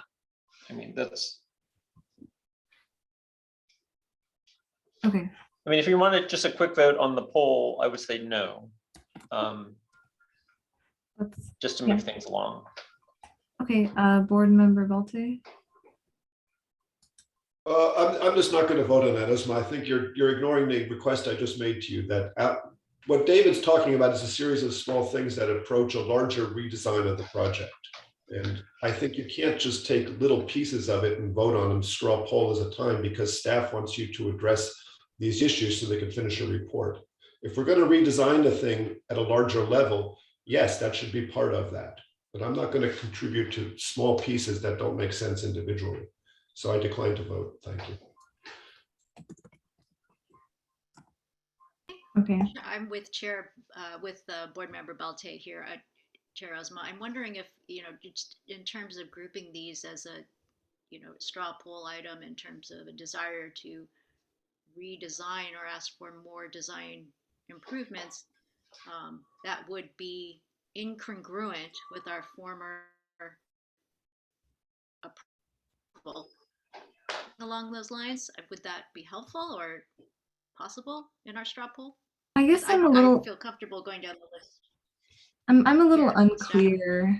I'm a little unclear if we were to do a straw poll for general redesign, it's too vague for me. I'm not really sure what the straw poll would be for. Do you know what it would be for, Board Member Balte? Not precisely. I would think Dave Hirsch, Board Member Hirsch, could make a motion of what he would like to see us redesign. If he can get a second on that motion, we can have a vote on it. If he but I have a list of all the things that he wanted to redesign, and I'm going through each of those things. Why don't him make that motion, let him cluster them as he sees fit. If he can gather a second, we can have a vote. If not, we don't. If the vote doesn't succeed, you put it to rest. I think we've done all this once as we've reviewed this project over and over. But that's just my advice to you that I'm happy with your list. The one with the Chair. issues. I didn't realize you had a list to go down. I mean, I have a list of all Excuse of me. board member Yeah. Hirsch's requests. see, that's more I'd be happy to make my own request. You're welcome to, but I think you will gain more support if I go bit by bit, but you're welcome to. David, why not let Uzma tell you what the list is, and maybe it's Okay, fine. So I'll see if I can approve. Mr. Chair, let her derive this as she sees she should. So Okay. Okay. One's the Kellogg Drive, which we just half voted on. Another one is the Clear Story, raising the height of the building. And then I have one for the option E. Those are my three. Well, the first one would be relocate the drop-off area from the garage to the Kellogg Street side of the building. Okay. And I just want to mention that I haven't voiced an opinion because I didn't get to it yet, but the phasing issue, That's I agree later. with which we at some point will get to again. And I'm very much in favor of Alex's comment about the school going off-site for the reasons that numerous people have mentioned, that it will be unacceptable to have schooling for these kids with Yeah. this kind of activity all around them. I made a mistake. I just listed the stuff that you had suggested, Hirsch. I do have a longer list that includes Okay, construction okay, so phasing, let's the go tree back protection. to that. Keep going. Okay, I'm gonna go back to the suggestion of making Kellogg Drive-In larger. Let's do that one by itself and Okay. eliminating, making Kellogg, answering the issue of drop off and eliminating it from the garage. That's my first one. Is there any support in the straw poll for that? Vice Chair Lee, I'm not in favor. Board Member Liu, I'm a no. Board Member Bolte, yes, I support that idea. and I am a no. So that straw poll does not pass. The next item is the preferred parking layout for option E, as it stands in front of us. Vice Chair Lee. I'm in support of option E, but are you going to go through the other options as well? No.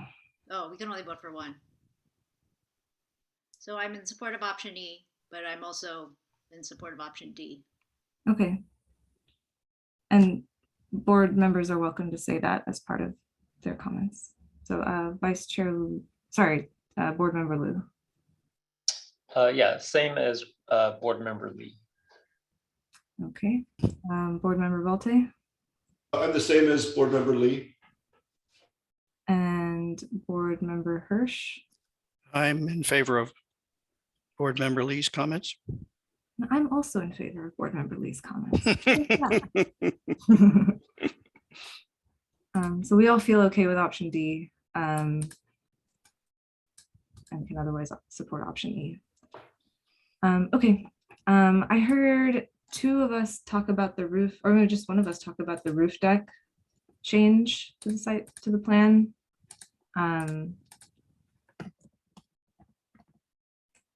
It hasn't really been discussed, but it is in front of us as a change. So are we in support of that change?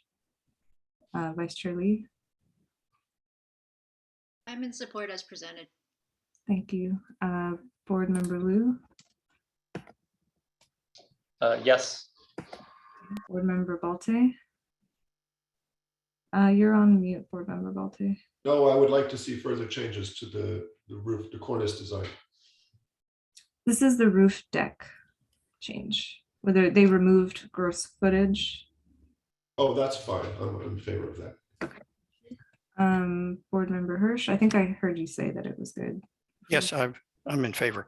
Okay, and I'm also in favor, so that's good. Okay, the next item is the Kellogg facade length. So this is a comment on if we should encourage the applicant to change what has been approved previously on the Kellogg facade. Vice Chair Lee. Modification desired. Sorry, I couldn't hear what you said. I'm sorry, no modification is desired on my part. Thank you. Board Member Liu. Yeah, I will support additional modifications.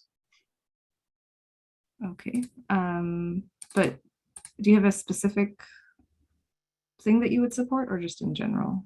No, it's just a general support. I mean, it's coming from the council, so I will support making more changes to that. Okay. Board Member Volte.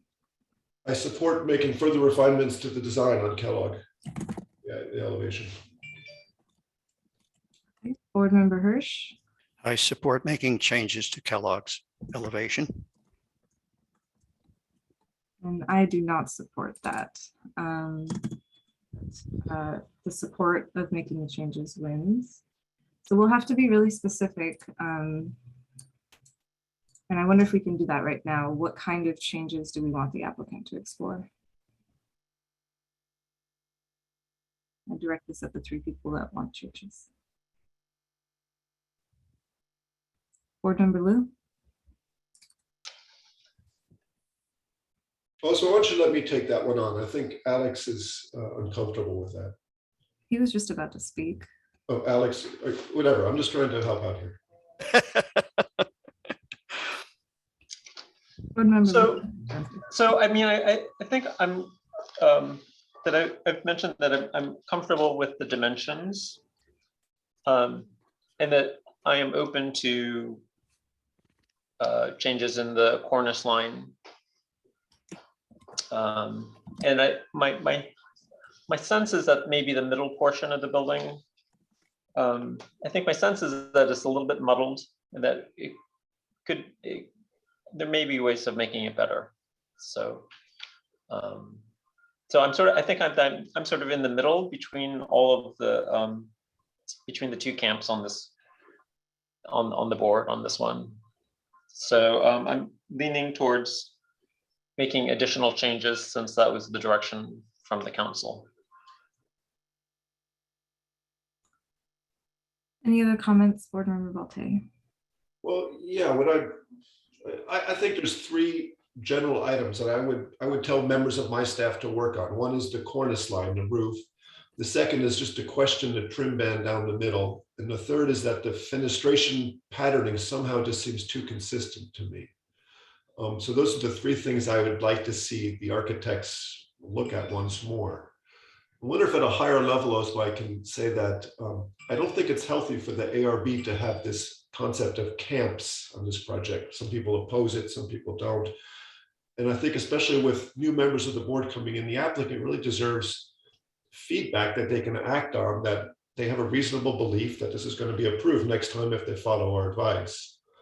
And I'm trying to be very clear on a few things I'd like to see changed. And I hope I can perhaps persuade you and Grace that my issue is not to do with the building not being a nice design. I think it's a very elegant design.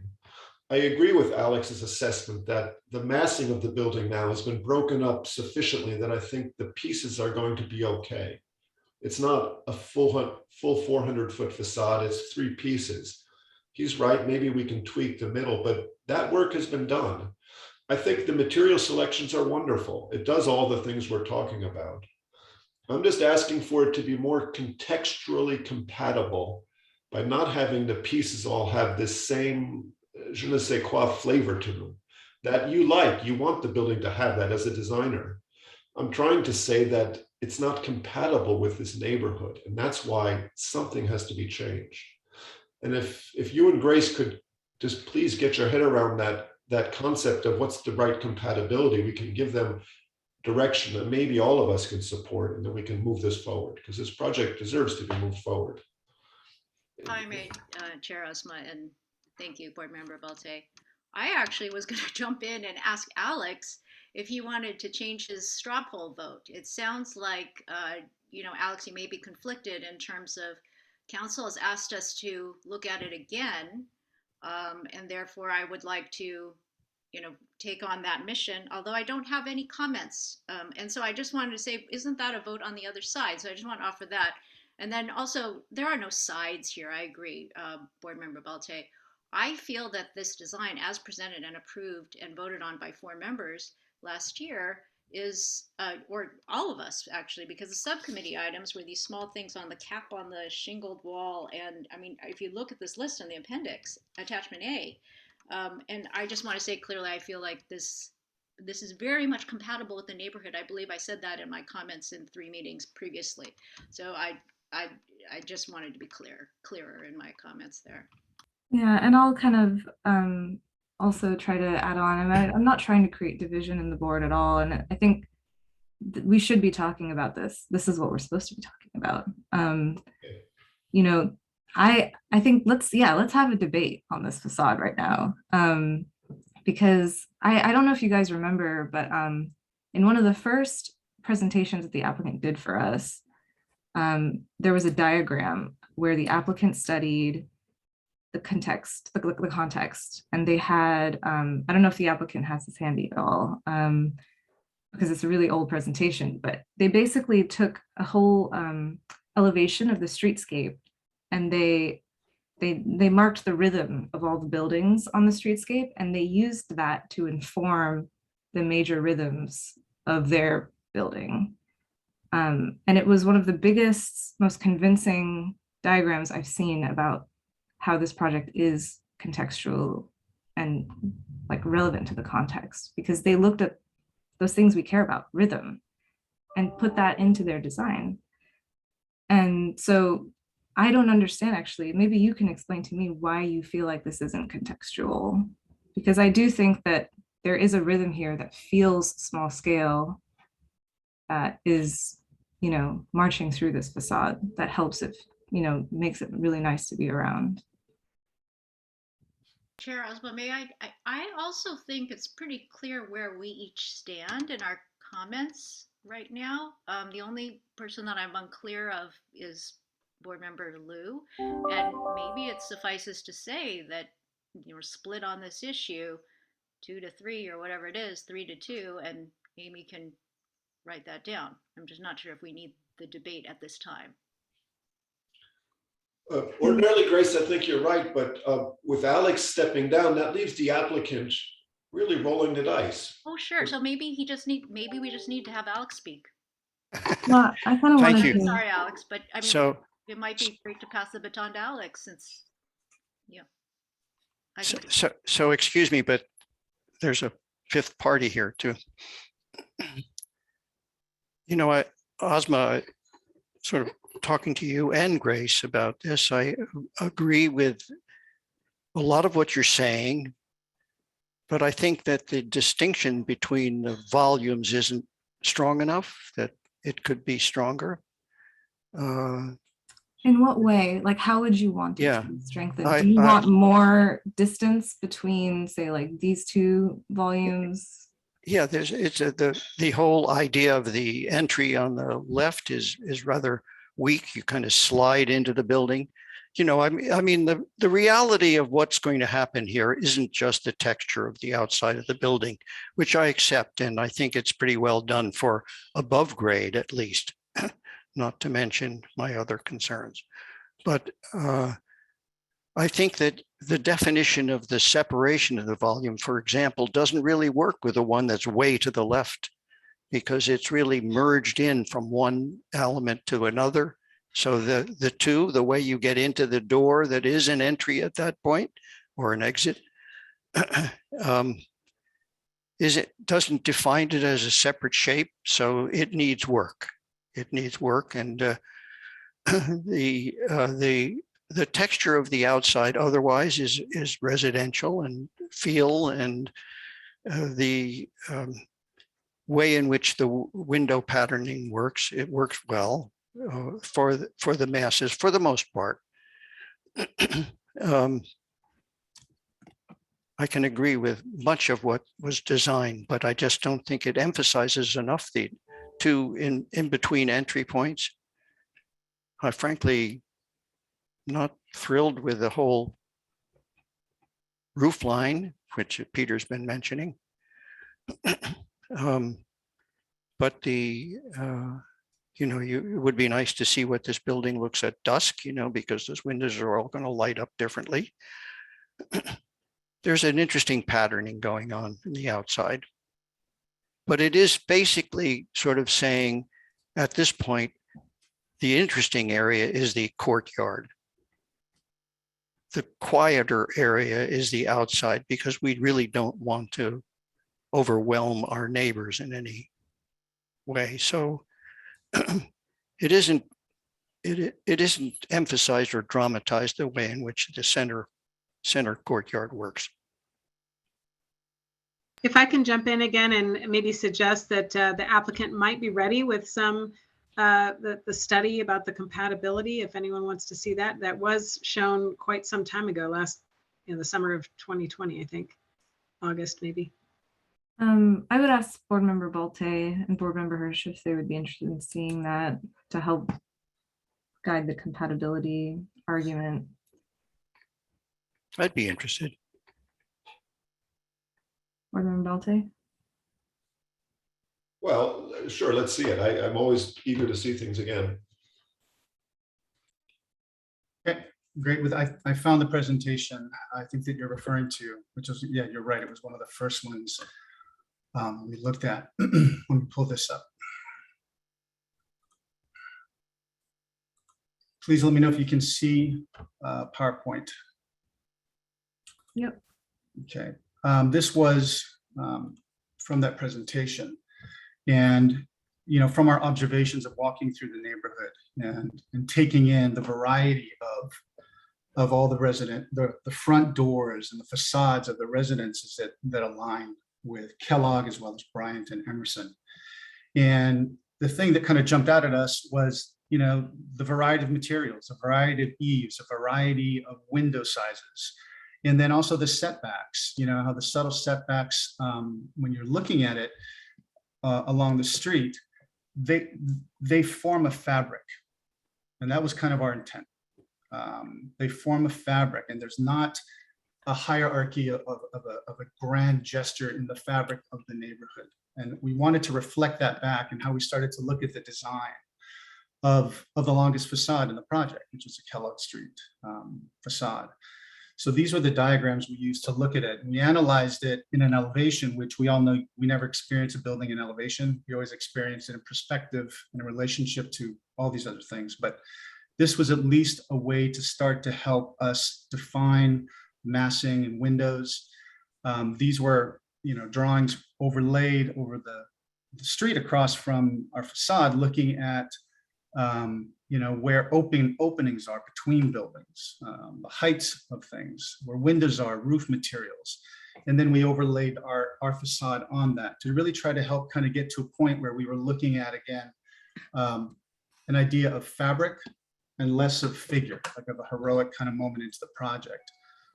That was, you know, our intent that led to, at a finer grain detail, if you wouldn't mind, I could just pull this up here too, on the variations in that facade and how it meets the street. You know, we've worked very, very hard to try to make sure that it doesn't meet the street in a flat, sheer way, but there's variation from the second story to the first story, that the sill heights change and that the materials within that change, and even the shadows and you know, that are cast change in the same way. We have eave conditions, we have parapet conditions, we have outdoor balconies and garden spaces that we believe really do help to define a variety of different conditions along Kellogg. Architect Woltag, could you go back to that last slide that we were just looking at? This one? We just see the PowerPoint. Oh, I'm so sorry. Let me try to reshare. Sorry. I can go back to the PowerPoint with the fabric. There. This one? Yeah, sure, that slide. I think Board Member Hirsch and Board Member Bolte, this is kind of what I meant by the party diagram. I remember seeing this diagram and being like, this is the concept of. You'll find this diagram convincing, Osma. This is not how you perceive the neighborhood. This is not real life. This is a clever graphic that basically morphs a series of squares that represent windows into their facade, but that's not the way the neighborhood is perceived. This is not the context. I'm not saying this is the context. I'm saying this is the party. This is the design intent of the facade elevation. And if we are going to suggest changes to facade elevation, it needs to be part of this party. You see that the double line at the top, the second story plate line on all these drawings is dead flat over the full length of these blocks. That is what's not true in the context. That's what I'm objecting to on all of this. The texture, the in and out, the material, all that's great. Just change it so it doesn't all look the same height. There's many ways to do that. And that's what I'm trying to get some consensus with the board. If we just ask them to do that, they're going to be set. I can't agree with that because I think this is a response to the context. The context has all this variation, and this is this like calm, flat thing in this sea of, varied height. Yes, I want to step in on this one because, where you have larger spaces behind, you could be based on the fact that there is the possibility of the raised roof line. You could raise the roof line in areas where there are larger spaces. You could make a break in this one long line. I think, frankly, this is what the council person who was concerned most with this was concerned about, was that this forever line that goes from one side to the other, it's always repeated and it's never really broken. And I think that's in response to what Peter is saying, that you could take the interior plan and express it differently on the outside, and that'll give variety to this. This is more of what the neighborhood really is, a broken series, because it's just a lot of separate houses. It needs to be responsive to its neighborhood, and this one, the way it's drawn, is not. Can I ask the applicant to simply show the 3D perspective with the trees and without the trees and material palette? And just because, we're looking at not a true view, we never see that full elevation.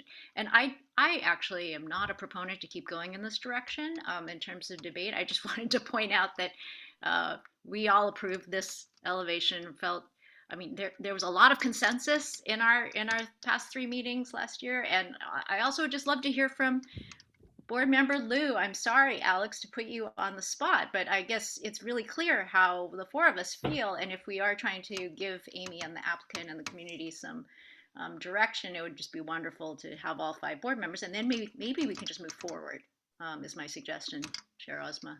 Sure. Yeah, that's a good point, Vice Chair Lee. We're running pretty late on this, and I'm already late for a meeting that I should be at.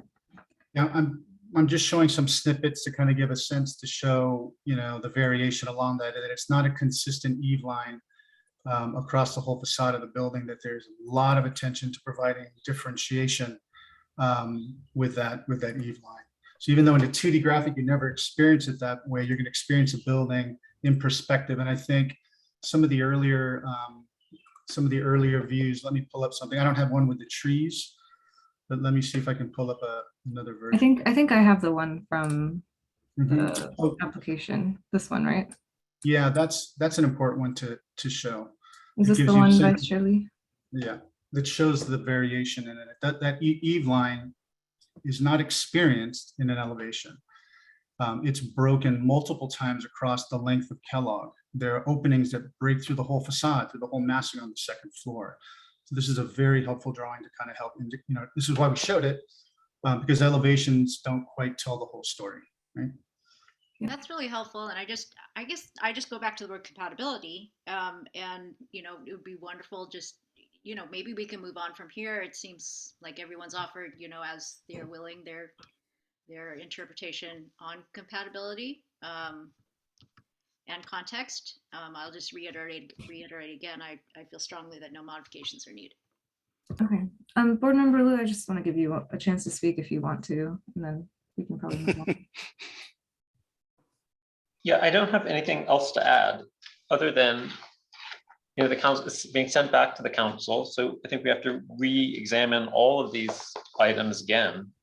And it just seems to me that there is room for improvement on this facade. And I don't have any specific recommendations on what exactly to do. And I have explained that there are quite a number of issues with the, with the height and all of that. So, so I would just leave it at that. It seems to me that that just to send it back to the council as is the wrong decision.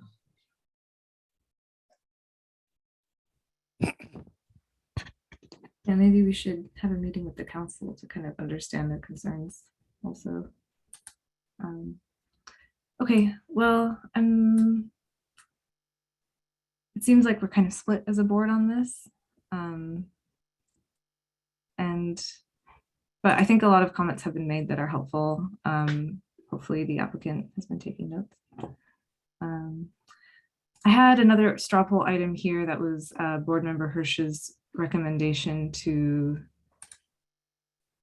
make the building taller and have more clear story windows. Is there any support for this? I'll take a straw poll. Vice Chair Lee? No support. Okay. Board Member Liu? I will support that. Board Member Bolte? Yes, I think that's a possibly good idea. Okay. Board Member Hirsch? Of course, I support that. I just have to go through the list. I can support it if the applicant wants to do it. Okay. So the next item I have is on the tree preservation protections. And I'll just take a straw poll if we are okay with the changes. Vice Chair Lee? Yes. Thank you. Board Member Liu? Yes. Board Member Bolte? Well, I would like to see the free security deposit at 200% of the replacement value, but I'm obviously in support of what your motion is. Okay, thank you. Board Member Hirsch? Yes, very much in support of what good work has been done by the arborists, et cetera, the client, the school in preserving these trees. Great, and I support that as well. Okay, my next straw poll is about the construction phasing. So I've heard two options thrown out. One was the middle length scheme, which is the 34-month, and one is the shorter scheme, which is 26-month. She had a clarification question for staff. I didn't see the 34-month scheme in our packet. Is that even a viable scheme still? The 34-month is the project that you had reviewed before. It's the speaker field, and that's the 34 months. The other options from the project are the 58-month in the circle and the we don't know where it is offsite option of 20-something months. Okay. In my straw poll, can we just do two birds with one stone and just let us know if you support 26 and if you support 34? Oh, and can I add also that the 34 months was the one that was analyzed in the EAR.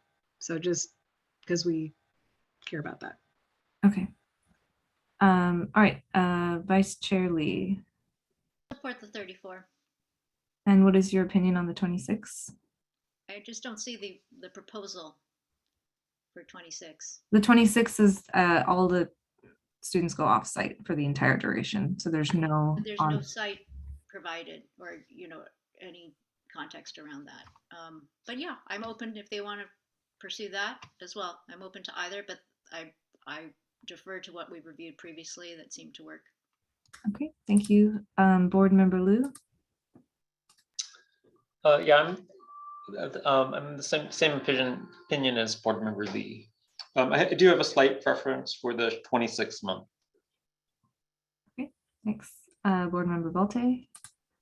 I support what Grace Lee just said, Board Member Lee just said. Okay, Board Member Hirsch?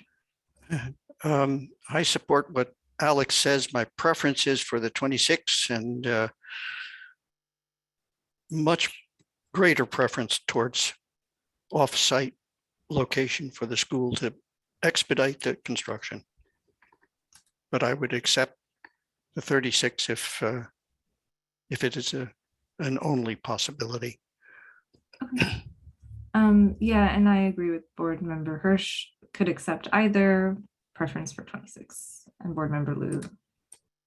So that there is some consensus there, at least 3 majority. Okay, so that is the list of straw polls. Is there anything else to discuss? Does planning staff feel like they have adequate direction? I think so, for the purpose of this meeting, and I appreciate the effort that it took to do the straw poll. I think we'd be voting for real if we hadn't already, said we're coming back on some of these things. But yeah. Yeah, okay. Any questions from the applicant? Clarification before I close this meeting? Thank you for your efforts today, and thanks to the public and the applicants and the consultants. All right. Thanks for everyone as well. Dedication and patience. All right. Thank you so much. Oh, there is actually one more item on our agenda. Forget. We'll move on from Castellea. Item is handicap.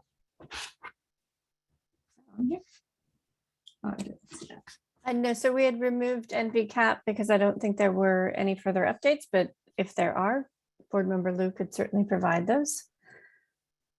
Wait, we didn't do a motion to continue to a date uncertain. Would anybody like to make a motion? I meant to say that. Would anybody like to make a motion? Is it just to move this to continue a date uncertain? Yeah. Okay, I'll move that. Is there a second? Move this item to a date uncertain. Continue it. Is there a second? Second. All right, motion by Vice Chair Lee, seconded by Hirsch. Let's do a vote. Board Member Bauer. Oh, sorry. I'm so sorry. Board Member Bolte. No, I vote no. Board Member Hirsch. Yes. Vice Chair Lee. Yes. Board Member Liu. Yes. Chair Thompson. Yes. Okay, the motion carries 4-1. And usually we allow the person who didn't say yes to say why they didn't. Thank you, that was my yes. I feel we're doing the applicant a disservice not providing them more solution. We, as a board, the 4 of us who are going to be voting on this next time, have not compromised internally enough to give them a fair description of what they need to do. The result is going to be that they are waiting for the new members of the board to come up with an answer of what they have to do, especially on the massing and facade design. And I don't think that's appropriate. I think that we should all be compromising more as a group to be able to give something the 4 of us can support. I think what we're doing instead is just punting. We're saying we believe it has to be one way or the other, and so let the process play itself out. That continues what's been already a long drawn out process. That's why I voted no. It's a good point, Board Member Bolte, and for the applicant's sake, because I know that, Board Member Bolte's comment is mainly, to be helpful, and I think we all want to be helpful. I mean, I took notes on the items that were discussed of things that could be improved, like cornice line, the middle portion, the trim band, the fenestration pattern had one person's interest. So I'm presuming the applicant will take those notes into account, and I'm presuming they will come back to us with, what they can take from that. I don't want to be overly publicly critical of Grace and Ozma Lee, but I'm sorry, board members Lee and Thompson, but I think both of you have not put out any possible changes to the building modifications to the facade along Kellogg. And by not doing that, you're not compromising whatsoever, where City Council has asked us to compromise. And I think that's disappointing that we're not putting out some possible solution, even if you don't think it's the best solution. Give them some direction so they can move forward. If changes are going to have to be made, at least tell them where you think we might all agree on something. And if I may, and I respect, I mean, I definitely respect your opinion. Chair. I'm sorry, board member. I just need to interrupt here. Yeah. You continued the hearing. Exactly. The debate is over on this. And so you appropriately gave the board member a chance to offer a dissenting perspective. And I think we need to move on. Okay. It's up to you, Ozma. You're the chair. You run the meeting. I mean, I think this is, sorry, Jonathan, you said. Well, I was just going to, that last item closed. So it's whatever else is on your agenda. Okay. I guess we're not allowed to keep talking about it. Yeah, I apologize for continuing to debate. I was just offering my opinion. That's all. That's fair. Okay. My agenda does say NVCap on here. So are there any updates on that? I'm not aware of anything. So I think that it's okay to, I think you can probably take it off the agenda. Yeah, and we had taken it off the digital version. I don't know, maybe it was still on your paper version. Yeah, it was. Okay. All right. Well, thank you, everyone. And we'll adjourn the meeting for today. Yes, and we'll see everyone on the 9th.